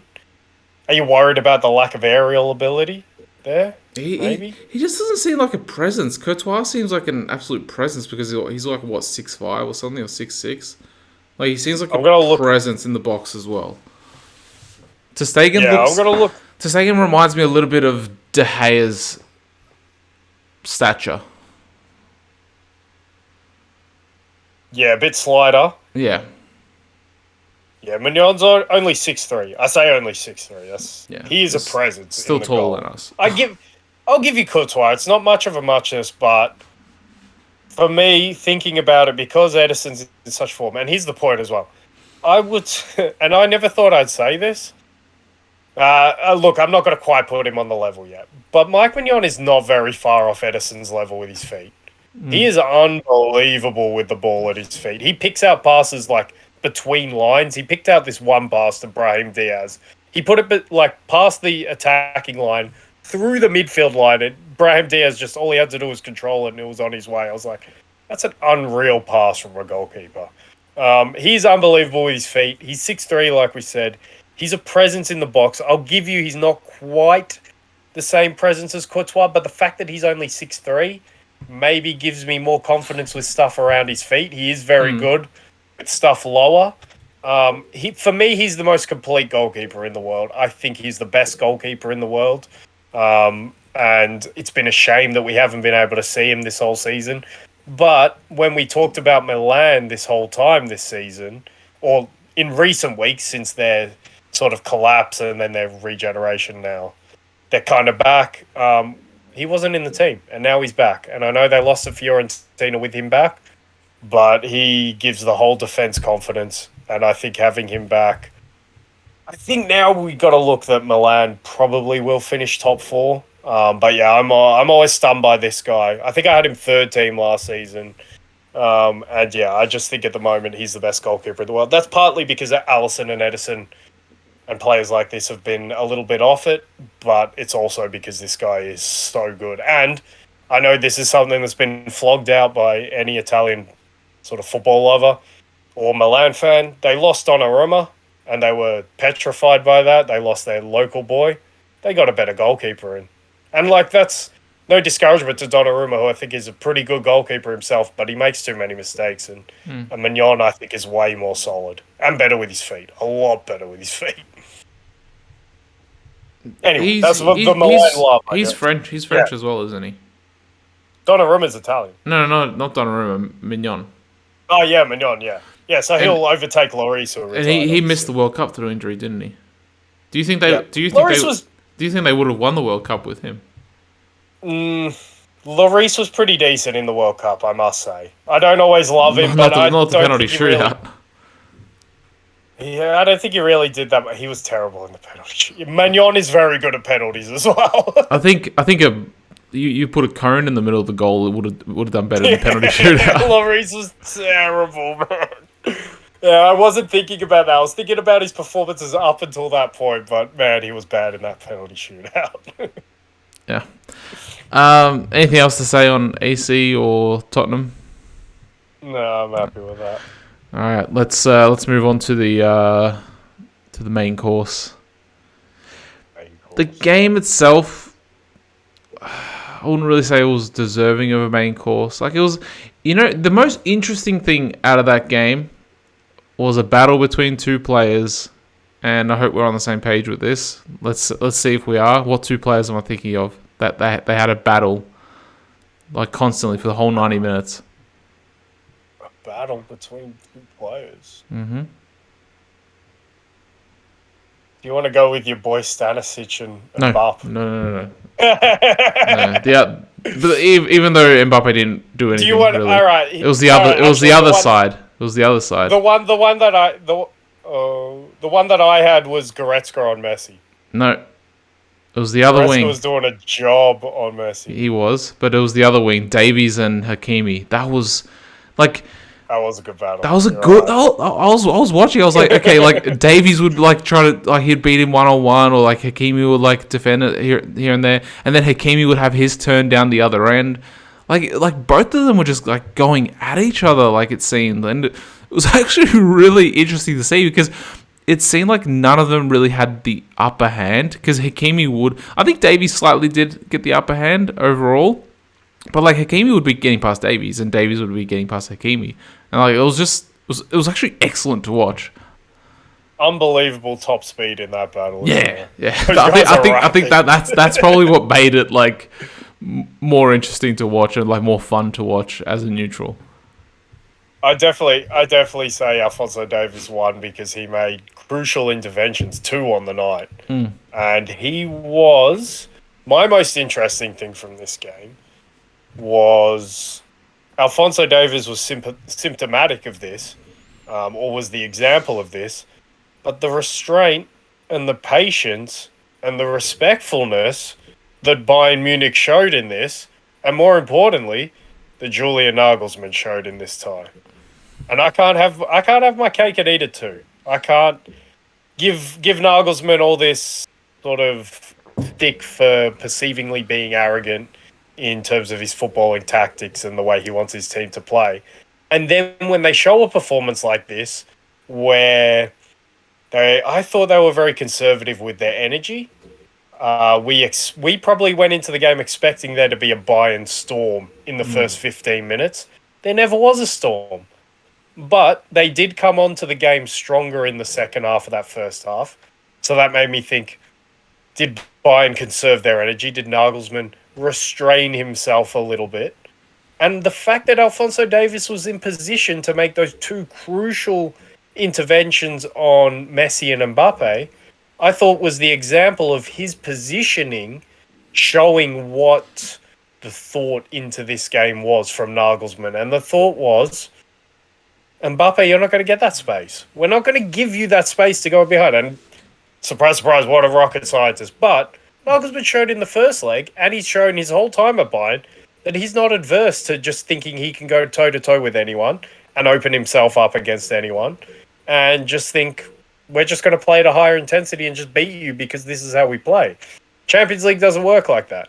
And he maybe should have learned his lesson quicker in terms of what happened to them at Villarreal, but how much can you criticize them? They came through a group with Inter and Barcelona and they finished top and they did it easily. And now they've pretty easily dismissed PSG as well. Now, admittedly, PSG were without Mbappe for most of the first leg, and if they had him in the first leg, that thing could have been completely different. And admittedly, I wasn't impressed with how Bayern played. I wasn't overly convinced, especially by the first 20 minutes, where I thought PSG were probably the better side. But they were respectful, they were restrained, they were patient, and they did it easily. They win the game 2-0. So I must give out my praise for Julian Nagelsmann and the job he did in the second half, or the second leg, to do it so professionally and to do it so maturely, which is something I haven't always said, that he has been a mature coach up until this point. And let's preface this with the fact that he's 34 years old. So he's an elite coach at that age, all right? Yeah, I thought the Bayern performance was very very solid. Like it was, and you don't say that it was about very Bayern all the time. It was very measured. There was nothing really erratic. It seemed like it was very thought out. Well, except for Jan Sommer trying to dribble in the first. Oi, what a moment, man! If that was scored, I think that would have actually led to the collapse of Bayern. We could have seen that. You plausible. I reckon you would have seen a capitulation and you would have seen an absolute blitz from PSG. Because they might have chased it a bit and they might have left a bit of space. Yeah. What was he? What was he thinking? And like, I think the commentator here was like, "What the hell? Like, what the hell was he thinking?" Like, it's not like he's an inexperienced goalkeeper as well. Like, he's a Swiss international. He's played multiple games, like in the Champions League. He's played a couple of games now for Bayern. It's not like they just bought him during the week to replace Neuer. Like he's been there since the start of January. It's like what? I don't know what the hell was going through his head. This is unfair on Jan Sommer because I think he's been a tremendous goalkeeper over the years, but he worries me in terms of trying to win a Champions League in this Bayern team. Yeah, I didn't think I'd be saying that, but he is a downgrade on Neuer. I think if they just focus on not... This is the way Bayern play, though. They like to play with their goalkeeper. But if they focus more on just avoiding him and using him only when necessary and not using him as part of their system, then I think that's probably the best way to use him.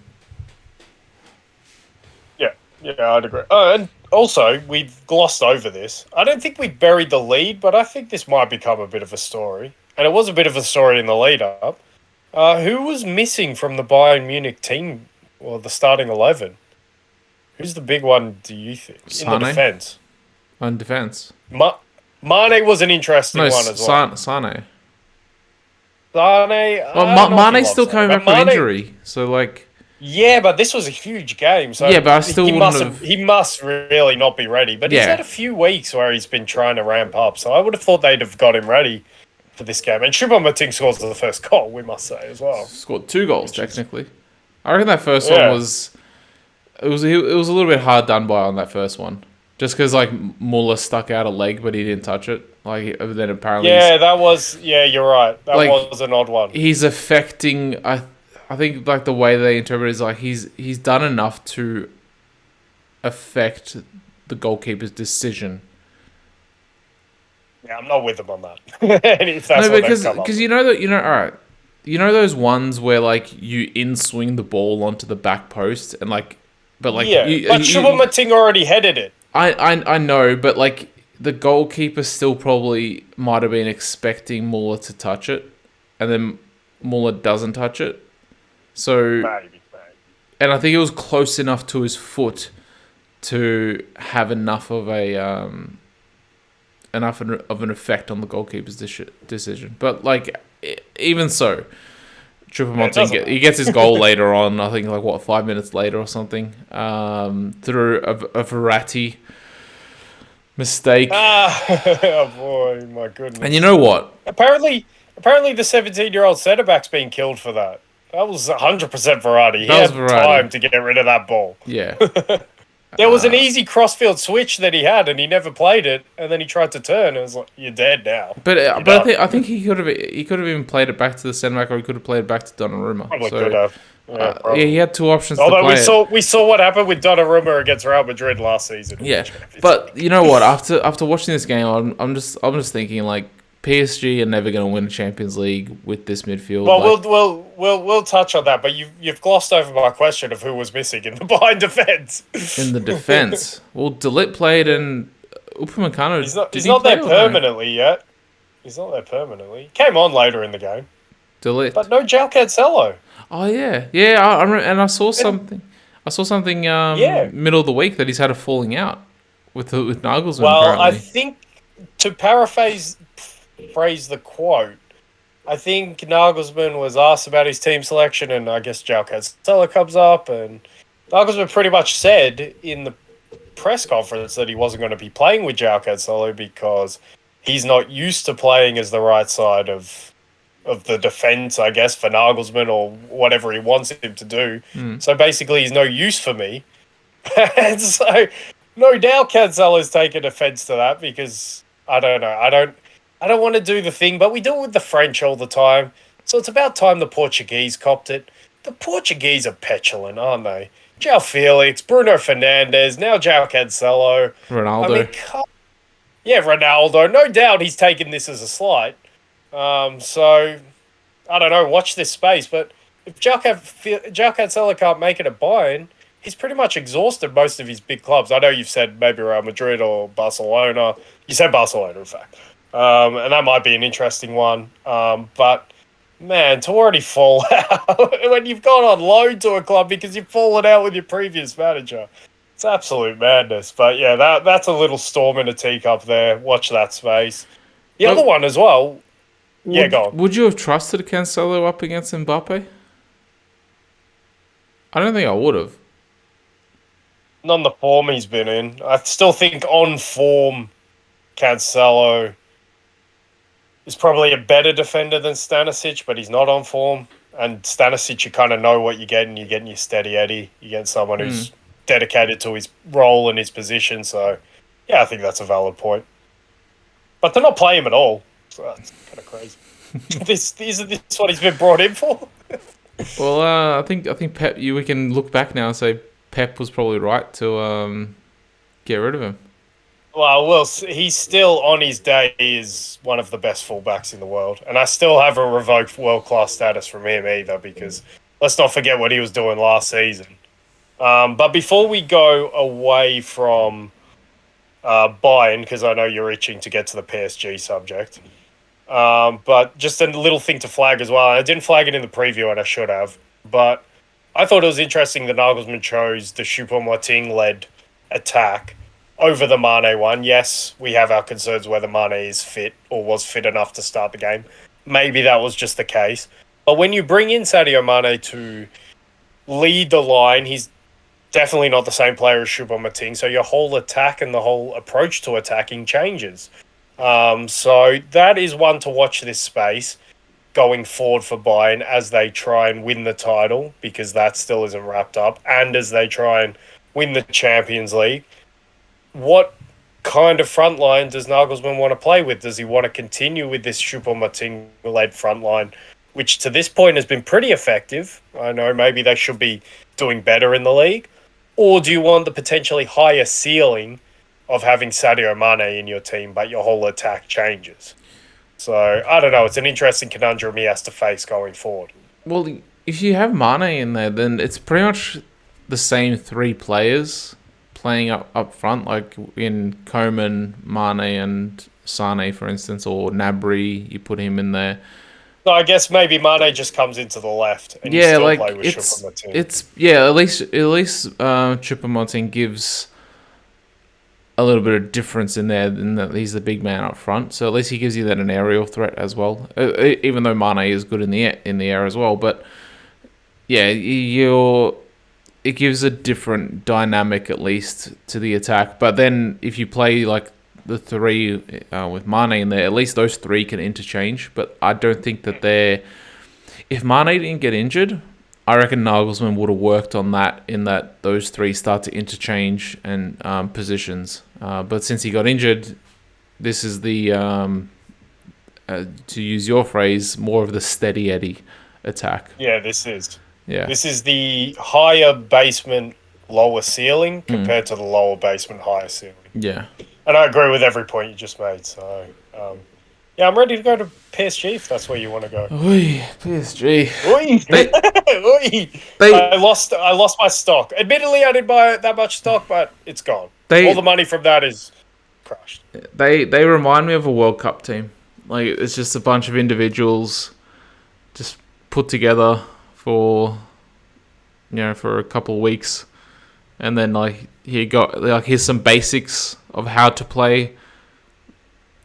Go out and play. Use your individual talents to try and win the game. Because I don't see, when I watch PSG, I don't see in them what I see in other teams that are a bit more established. Like, for instance, at Arsenal or a City or a Liverpool or a Napoli, where they have these sort of patterns of play and they have this identity of how they want to play. I don't see that in PSG.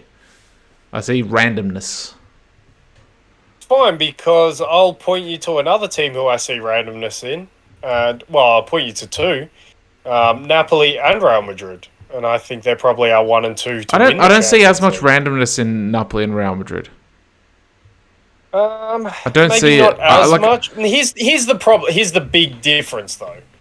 Yes, they have a fantastic Mbappe and Messi who can make the difference at any point. And admittedly, neither of these players had very good games in this game, it must be said. But the rest of the team, I know Marquinhos is world class, and I know Donnarumma's maybe on the cusp.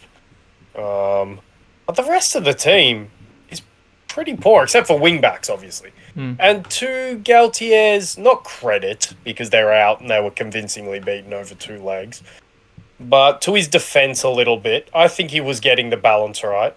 Because I don't agree, I don't disagree with what you were saying about them feeling like a World Cup team, but I'm fine with that because different styles can win games if you've got the quality of players that the PSG do have. But unfortunately, they only have two players with well, three or four maybe at a push. Marquinhos gets injured in this game as well. Let's not forget. So I think he was getting the balance right. The wingbacks were being released. That was good for them. Mbappe and Messi were creating a partnership. I thought we saw that for the first 20 minutes or so in this game. But Fabian Ruiz was terrible in this game. Marco Verratti did his usual Marco Verratti shit. I would love to get a counter on how many slide tackles. Why does he have to go to the ground every time he tackles? It's just ridiculous. Nordi Mukiele comes on, and I like Nordi Mukiele. He's fit enough for 20 minutes, and then he has to be dragged at halftime, and then they have to bring a 17-year-old. So they focused everything on the three stars, one of them being out as well, which probably helped them stay competitive in this game. But the rest of the team, it's just, and we've said it all season, the midfield was always going to be a problem. I think Galtier did all he could in terms he didn't do it early enough, but he did all he could in terms of getting the balance right for this team.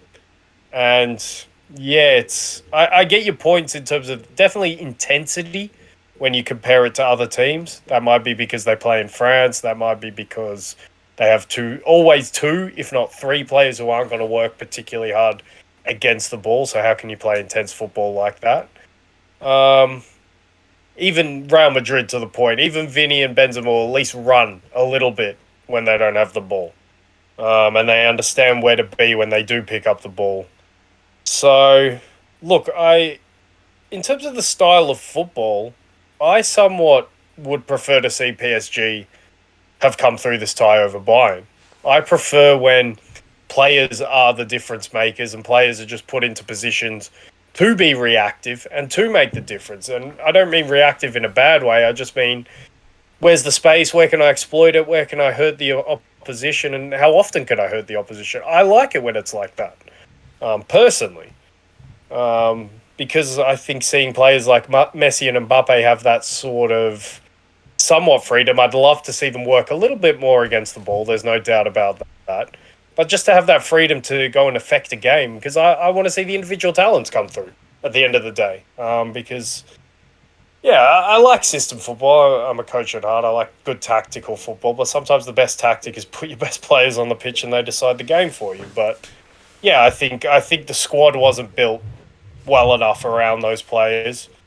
Maybe the manager wasn't good enough, wasn't hard enough in terms of enforcing Neymar to be on the bench earlier after the World Cup and get a better rhythm with this team. But at the same time, Mbappe was injured at the worst possible moment for PSG's season. And honestly, that first 60 minutes in the first leg probably cost them the belief to go to the Allianz and think that they can come through because they already go in 1-0 down.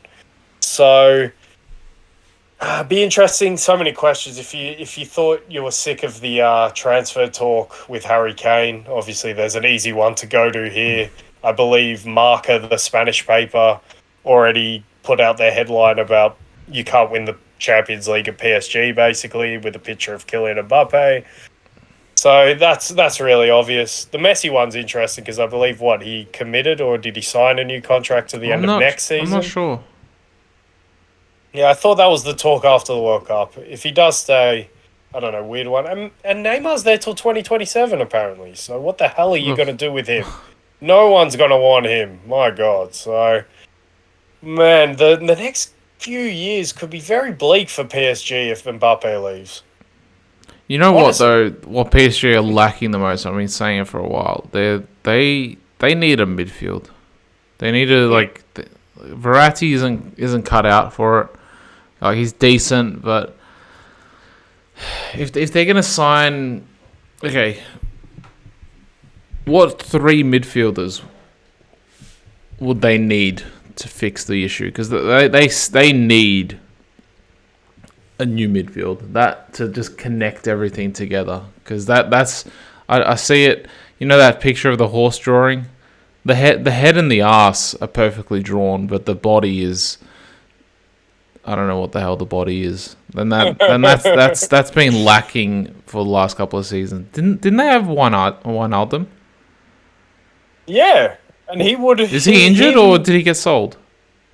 He's at Roma, I think, on loan. I don't think he got transferred there, but He would have been decent for them. But who do they never wanted him. The South American lads, because Paredes was at the club last season, they wanted Paredes to play, and I was always shocked by that. I was like, fuck. Yeah. And Poch was there as well, so it's like, all right, I'll give in. But it's like, no, fuck that. Leandro Paredes ain't shit. Yeah, this is Play when Genie Wijnaldum. My God. this is when the players have too much power over the squad or the team. Well, to be fair, one of those players is Lionel Messi. and then another one is Mbappe.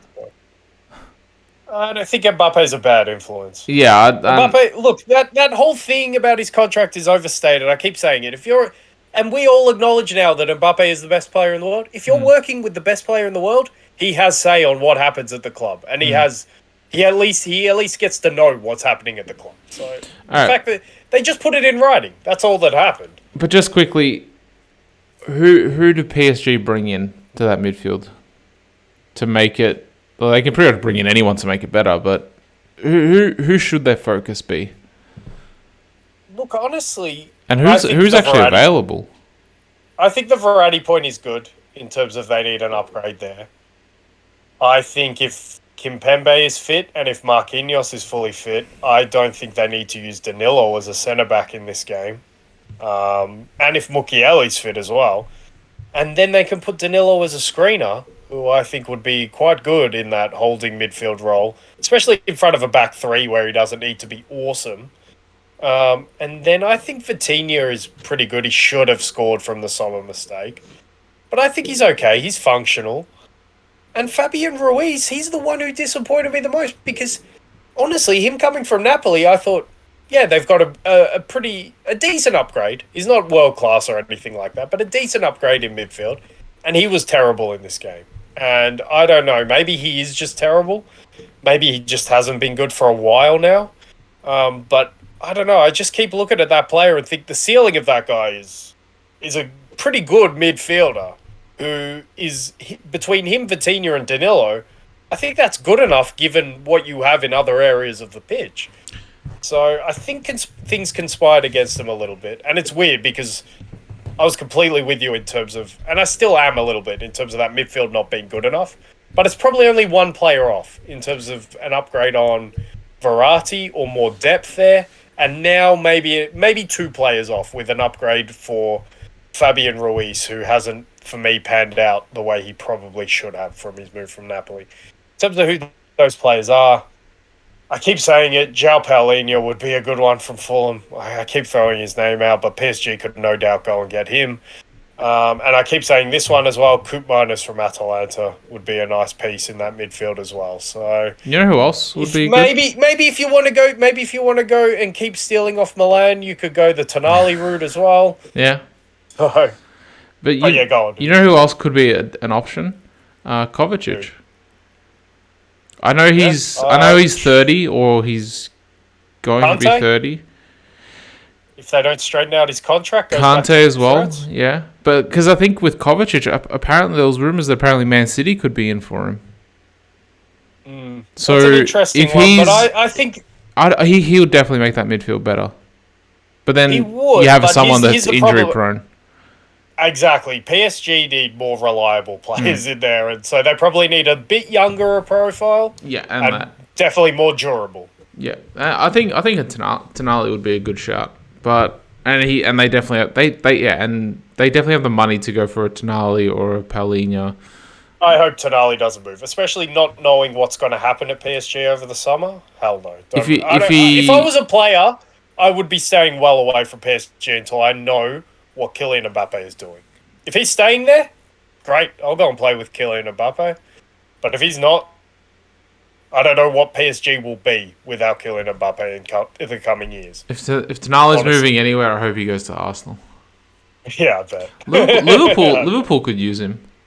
We definitely could use him. He would be fantastic. I guess you guys and PSG have a similar issue, so there could be some battles in the transfer market between your two clubs. Hey, did you see us against United? That midfield baby, Harvey Elliott, baby. No, I'm not quite sure about that. He was very good in the game. Yeah, he was. All right.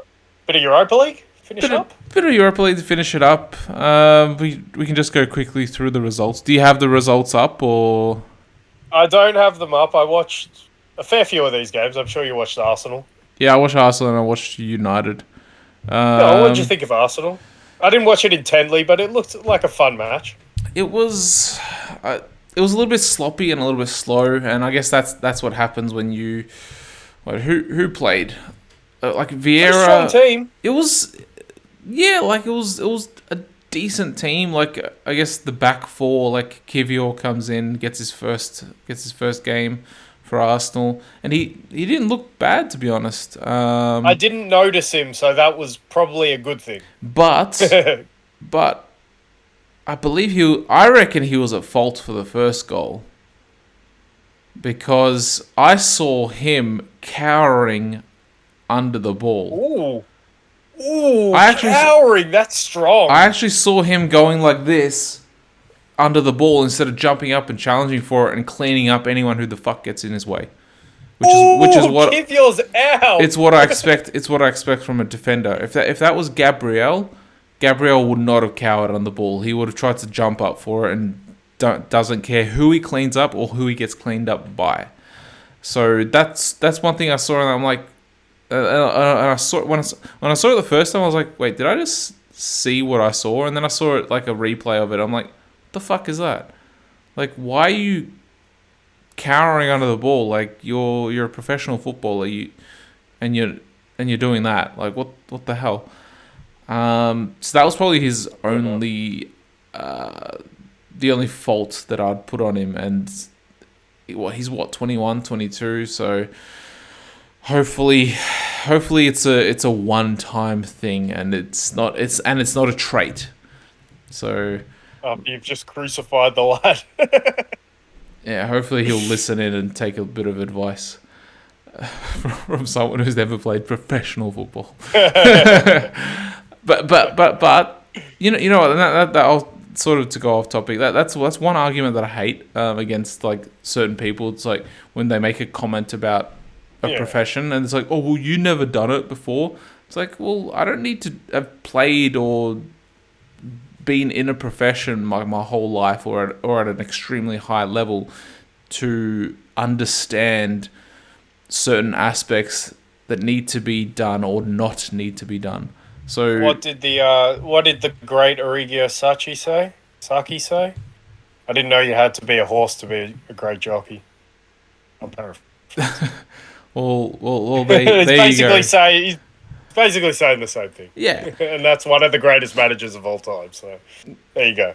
Yeah. So I think anyone who's played football for most of their lives, even at an amateur level, they still have a good understanding of the game. I feel it's just that obviously they're.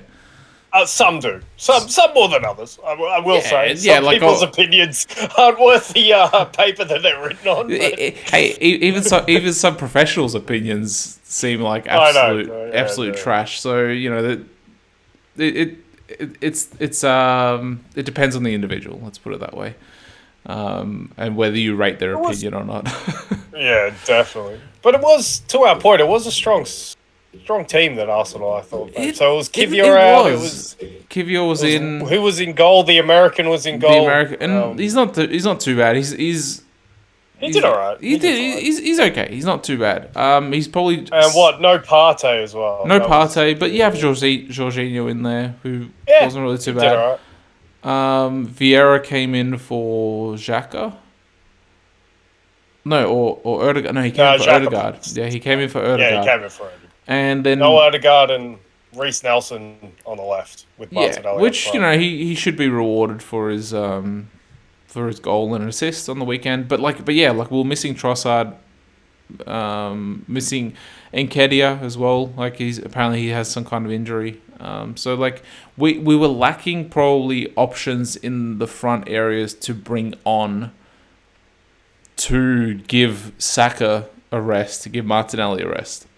That's the one probably thing that we seem to be going through at the moment. Like Jesus is still coming back, and Nketiah apparently he's injured himself, and Trossard is injured as well. So like we have a lack of options up front where these players then need to probably play more minutes than what they should. Yeah, but I think as well, Arteta wants to win this as well. I know he's not prioritising it, but I still think he wants to give it a good crack and try and win this thing. Yeah. And you know what? The second goal's extremely fortunate. It wasn't even a shot on goal. It was a pass. It was a pass that got deflected. And hopefully, look, 2-2. I think we'll take that in an away result, and then we just need to finish. We just need to finish it at the Emirates. Yeah, this is ultra harsh, but just one thing to flag from my perspective, and I know he's young, and I know he's one of the best young centre-backs in the world, but Saliba's not quite as imposing. Looks like he might have a mistake. He's always had a little bit of a mistake in him, given his age, but he looks a little bit more vulnerable. And I'm not saying, like, he's crazy vulnerable at the moment, but he just looks a little bit more vulnerable than I saw at the first half of the season. He's dropped off, and he's dropped off ever since the World Cup. Going into the World Cup, he was absolutely fantastic. He was...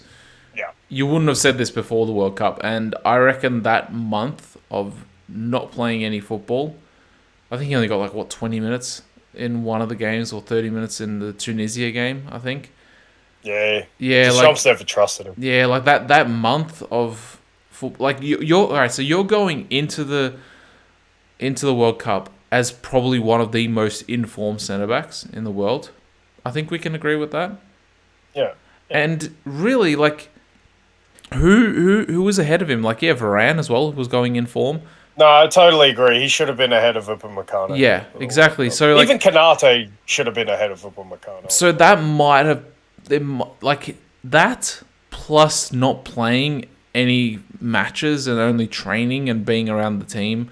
But he's also a young player, and he's picking up things off Rafael Varane. He's picking up things of being in a World Cup squad. So, but I still think that hurt his mentality slightly, and it hurt his form.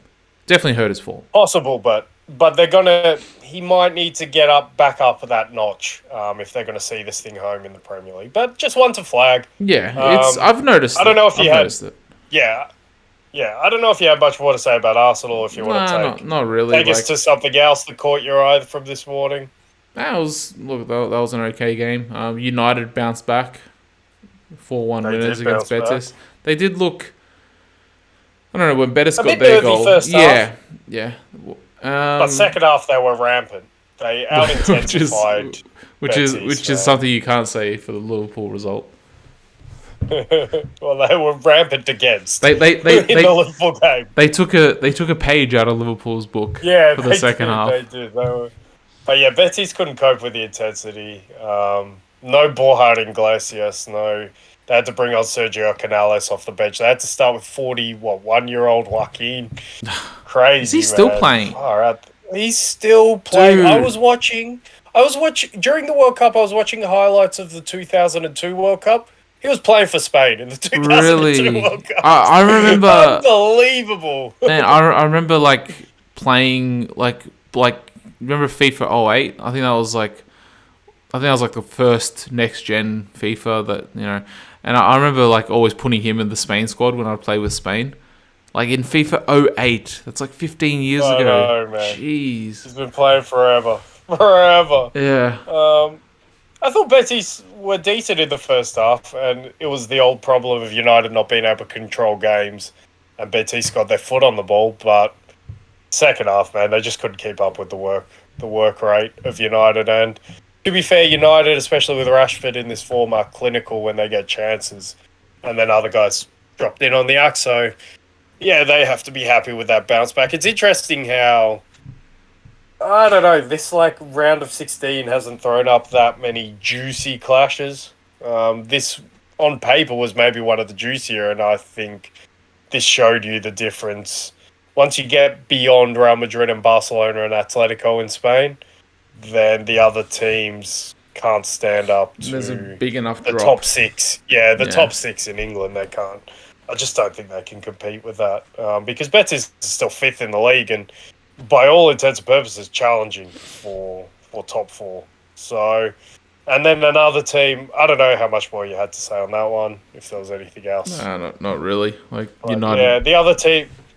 I think the juiciest tie on paper, probably because more evenly matched, is probably Roma Sociedad, and Roma get a 2-0 win in this one. And and I've never seen it from this guy before today. I thought Lorenzo Pellegrini, the captain for Roma in that midfield, was fantastic. I thought Mourinho got his tactics right. Pellegrini offered more of the balance of a 5-3-2 as more of a central midfielder box to box for Roma. Thought that beefed up that midfield. And if you've been watching Sociedad enough this season, you know you have to beef up the midfield with the creators like David Silva. Kubo likes to drop in there. Mikel Merino's having a good season. Zubimendi, as the holding midfielders, having a fantastic season as well. Ilar Armendi can control the game. So they like to pack that midfield, and I thought Mourinho got it completely right.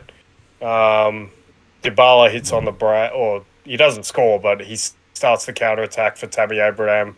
It's crossed El Shaarawy for the first goal, and then surprise, surprise, Roma get a goal from a set piece from a corner at the end of the game, and they look comfortable. But 2-0 is not over going away to Sociedad, who can generate a pretty tremendous atmosphere. But Sociedad have gone off the boil in recent weeks, so that's worrying for them. But definitely, this tie is not over. But yeah, Mourinho got it right in this game, and yeah, and I think that's an interesting tie. And I think the other interesting tie, just for the nature of who it has in it, is the Juventus Freiburg tie Freudberg. because yeah, Freudberg. Freiburg.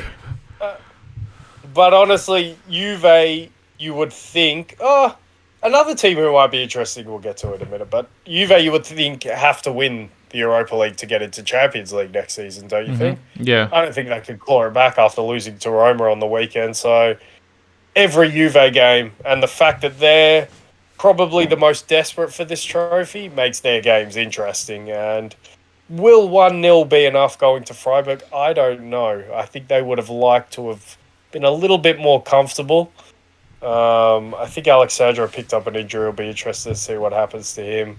Vlahovic was hit and miss, but Di Maria continues this form post-World Cup that I just didn't see from him. I thought he would have been completely checked out after the World Cup, and Juve fans had turned on him before the World Cup because of his reluctance to play. But now there seems to be an affiliation between the two, and they love him because he's been in such good form since the World Cup, and he pops up with the goal that sends them over to Freiburg with a 1-0 lead. That will be interesting because there's jeopardy in that game, and probably the other team who have a fair bit riding on it is Xabi Alonso's Leverkusen, who won 2-0 at home. I didn't watch this game, but they're another team who I don't think are going to finish. They're definitely not going to finish top four in Germany for me. So yeah, this is their best pathway into the Champions League, and they came through a dramatic tie against Monaco last round, and yeah, 2-0 up in this one. And then I'm sure there's one other team who need to be mentioned who are lurking. Mm-hmm. You know who it is. You know who it is. Sevilla. Oh, the terrible Sevilla who somehow they're going to turn it on for European nights in this competition, not the other European nights, not the Champions League nights, but the Europa League nights. They just turn Sevilla on for some reason. So, man, they have been terrible in La Liga. and they are well embroiled in a relegation battle.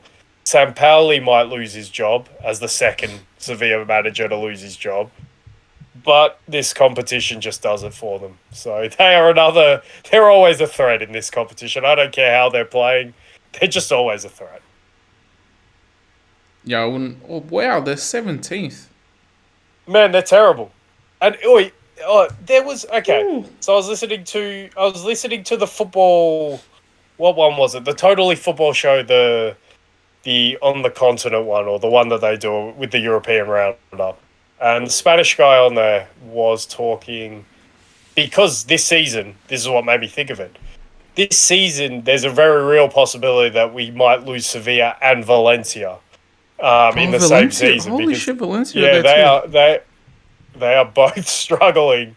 And he was talking about I believe the 99-2000 season, where Deportivo La Coruña win the league. I believe they lost 11 games that season. They win the league with like 68 points. Real Madrid, who go on to win the Champions League, finish 5th in that season. But they get into the Champions League because they won it. They did a Liverpool before Liverpool. And the three teams, I need the full documentary of this season, because the three teams who went down that season, I'm racking my memory. I might need to get it on Wiki, but it was Atletico Madrid, Real Betis, and it might have been Valencia or it might have been Sevilla. Those three teams all went down from the league in the 99-2000 season, while Deportivo Wait, who did you say? I said Atletico, Real Betis, and Sevilla. I think. Yeah, you got that right. Yeah, those three teams all went down that season. So I need the full documentary on that 99-2000 Spanish season, because what a wild one it seems like. Yeah, I'm looking at it now. How do all three of those teams go down? That's insane. And we could have two powerhouses go down this season as well. Yeah, Zaragoza finished 4th by 1 point. And they didn't get into the Champions League because Real Madrid won it. Those bastards. But that's something that didn't happen to Everton, though, because Everton finished 4th. Yeah, they got to play in the qualifiers. Yeah. I wonder why...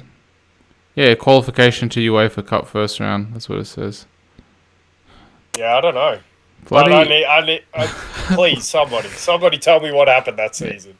Dude, imagine though, like, how hard done by you feel if you're Zaragoza, like the money that you would have got from the Champions League. I don't know. And the fact that it's Real Madrid, who don't need any help. Yeah. But they got it anyway. To be fair, they win the Champions League. But at the same time, you're like, fuck Real Madrid. Damn, what a season. I think the 99-2000 season's a good place to end it on the 2-hour mark. Yeah. I don't know how we got here, but it's fascinating. And please, if you know anything about that season, like, update us, link us to anything, any information in the comments, please. I'm fascinated. I want to know more. Man, they seriously need to bring out, like, networks for, like, individual leagues, and like, and then you just pay like a €10 or $10 subscription or something. Premier League has all the season reviews, doesn't it? They're about an hour long, and you just get to watch what the main talking points in a season were. Yeah. So I need one for that season, please. Yeah, bloody. There's a lot of money on the table. Oh, actually, yeah. Since we're talking about this really quickly, I watched I think Tifo Football or something. They did like a 6-minute video on football illegal streaming. They focus more on England, but apparently in England, apparently 1.5 to 2 million people actually pay for their TV rights, and to watch the games, and over 6 million people illegally stream it. And then not only that, apparently it's £600 or £700 for the year, just to get EPL.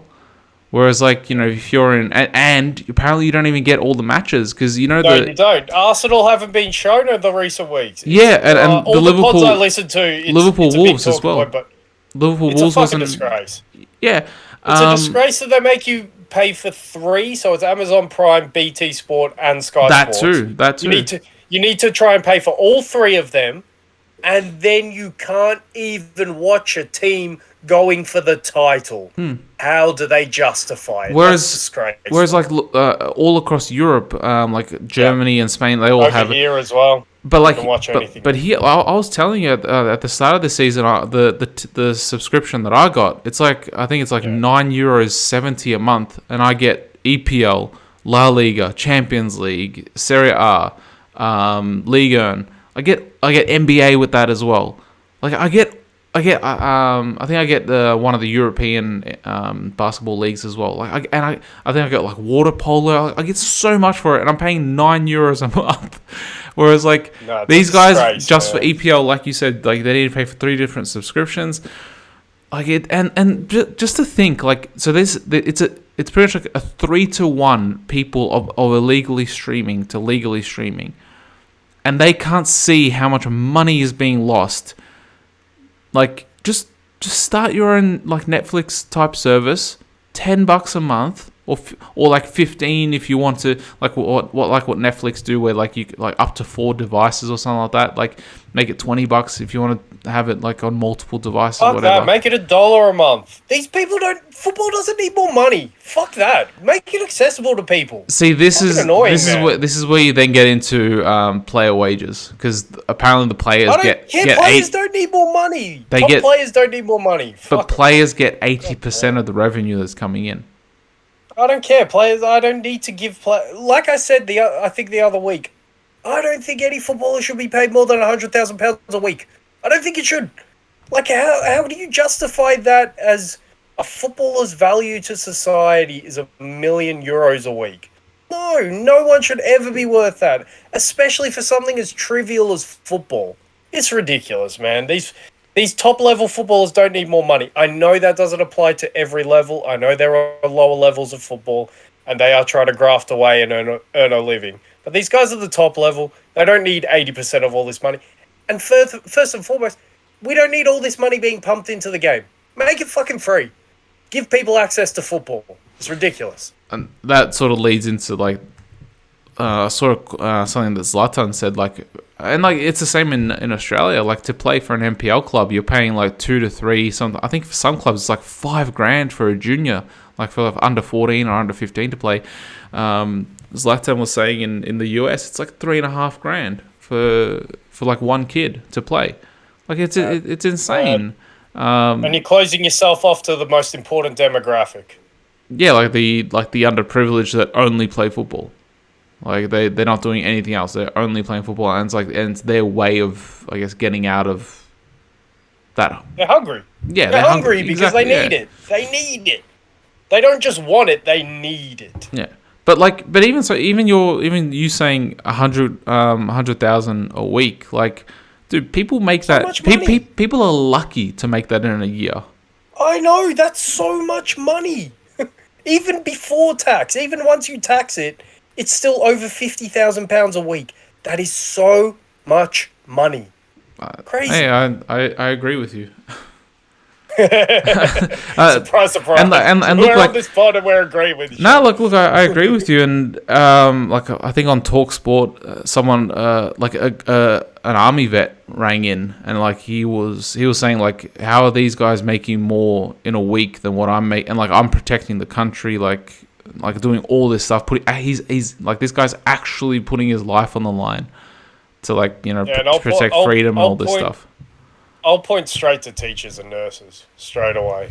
So undervalued in society. And to think that footballers could be getting paid this much while every Western country seems to struggle to get teachers and nurses in who are literally either saving lives or educating the next generation of people. It's backwards, man. I'm curious, like, what... All right, so, like, let's say 100,000 a week, you're taxed... Let's say you're taxed 50%. Some countries it's more, some countries it's less. But, like, 50,000 a week. What do you do with all that extra money? Like, I know these guys have... Even buying a nice house, like, most houses in London, like, or apartments, they're what, like, 2-3 mil. So like it's like a year's worth of wages. So like you generally get a loan to do that. Like like they're buying these like luxury cars. Like, do you really need like 10 cars and all this other crap? Like, what do they do with all this extra? And like, look, I'm more from the capitalistic view of like, you don't tell people what to do with their money. I'm not telling people what to do with it. I'm asking the question, what do they do with it? We can't comprehend having like £300,000 a week. We literally just can't comprehend. Yeah, like what could you possibly do with that money? Like, they're like, because for instance, like you can like literally buy like a house or an apartment for instance, in Croatia, you can buy a house every week on De Bruyne's salary. So like you can like after a year you can buy 52 properties in the middle of Zagreb. Yeah, like, and I'm not trying to kill footballers. I know the money's there and they take it, and I also know that the nature of the profession means that you retire at like 35. If you're lucky as well, you might be forced to retire before then. Yeah. And you've had to be at the grind since like 4 or 5 years, be disciplined, be able to go through adolescence, be disciplined throughout all of that. I get it. You have earned your way to be getting paid a lot of money. But I just think there comes a point where how much is too much? Like, you should be getting enough so that you can set yourself up for the rest of your life. But then anything beyond that, I mean, what are we talking about? So, but even now, there seems to be, like, especially with the emergence of like YouTube and all these subscription services and whatnot, there's and podcasts. Like, for instance, Rio Ferdinand has his own podcast. Like, I don't know how much money he's getting from that. Like, but like, you know, there's some money there. Like, and a lot of these ex-footballers are now getting into podcasts. Like Peter Crouch has a podcast. They're becoming pundits as well. So now there's a bigger opportunity for ex-footballers post-playing career as well. Like, there's actual professions for them to go into besides just coaching. Oh, of course, the game's so big. There's so much content to be made. Like, just look at us. We're starting to make our own little podcast about it. So yeah, I don't know, man. It's a fascinating discussion. It's one that I don't want to get too deep into at the 2 hour 10 mark. But I think my overall views, I've articulated them on terms of just how saturated this game has become. A little oversaturated for me. It doesn't need to be life and death. It doesn't need all this legal rigmarole, and players and managers and people involved don't need to be getting paid as much as they do. I would like to. I think here in Croatia, like, the costs are like minimal to play. Like, I don't think there's registration costs. I think the national organization pays for that. But like, yeah, like in Australia, like, you have, like, if you want to play senior football, like in Victoria, I think you're paying like generally $500 registration just to play senior football. Like, and then juniors as well. Like, if it's MPL, like I said, $2,000 minimum generally, and upwards depending on what club. And whereas like for a community club, even for a community club, you're paying like $300, $400, $500 registration. Yeah. And then on top of hang on. And then on top of that, you need to buy your boots, your shin pads, and all this other stuff. So yeah. At least you don't play golf. Or tennis. Tennis is really expensive to get into as well. Yeah. Anyway. Golf's crazy, man. Anyway.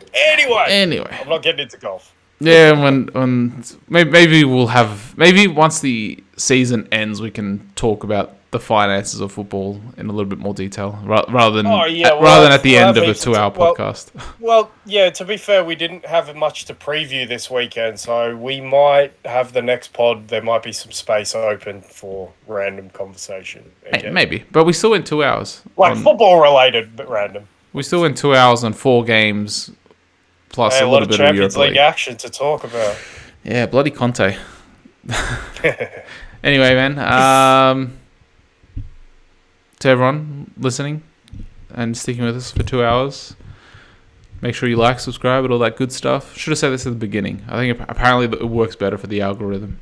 I think apparently, I don't know, all this AI shit. But everyone, thanks for coming, and bye for now.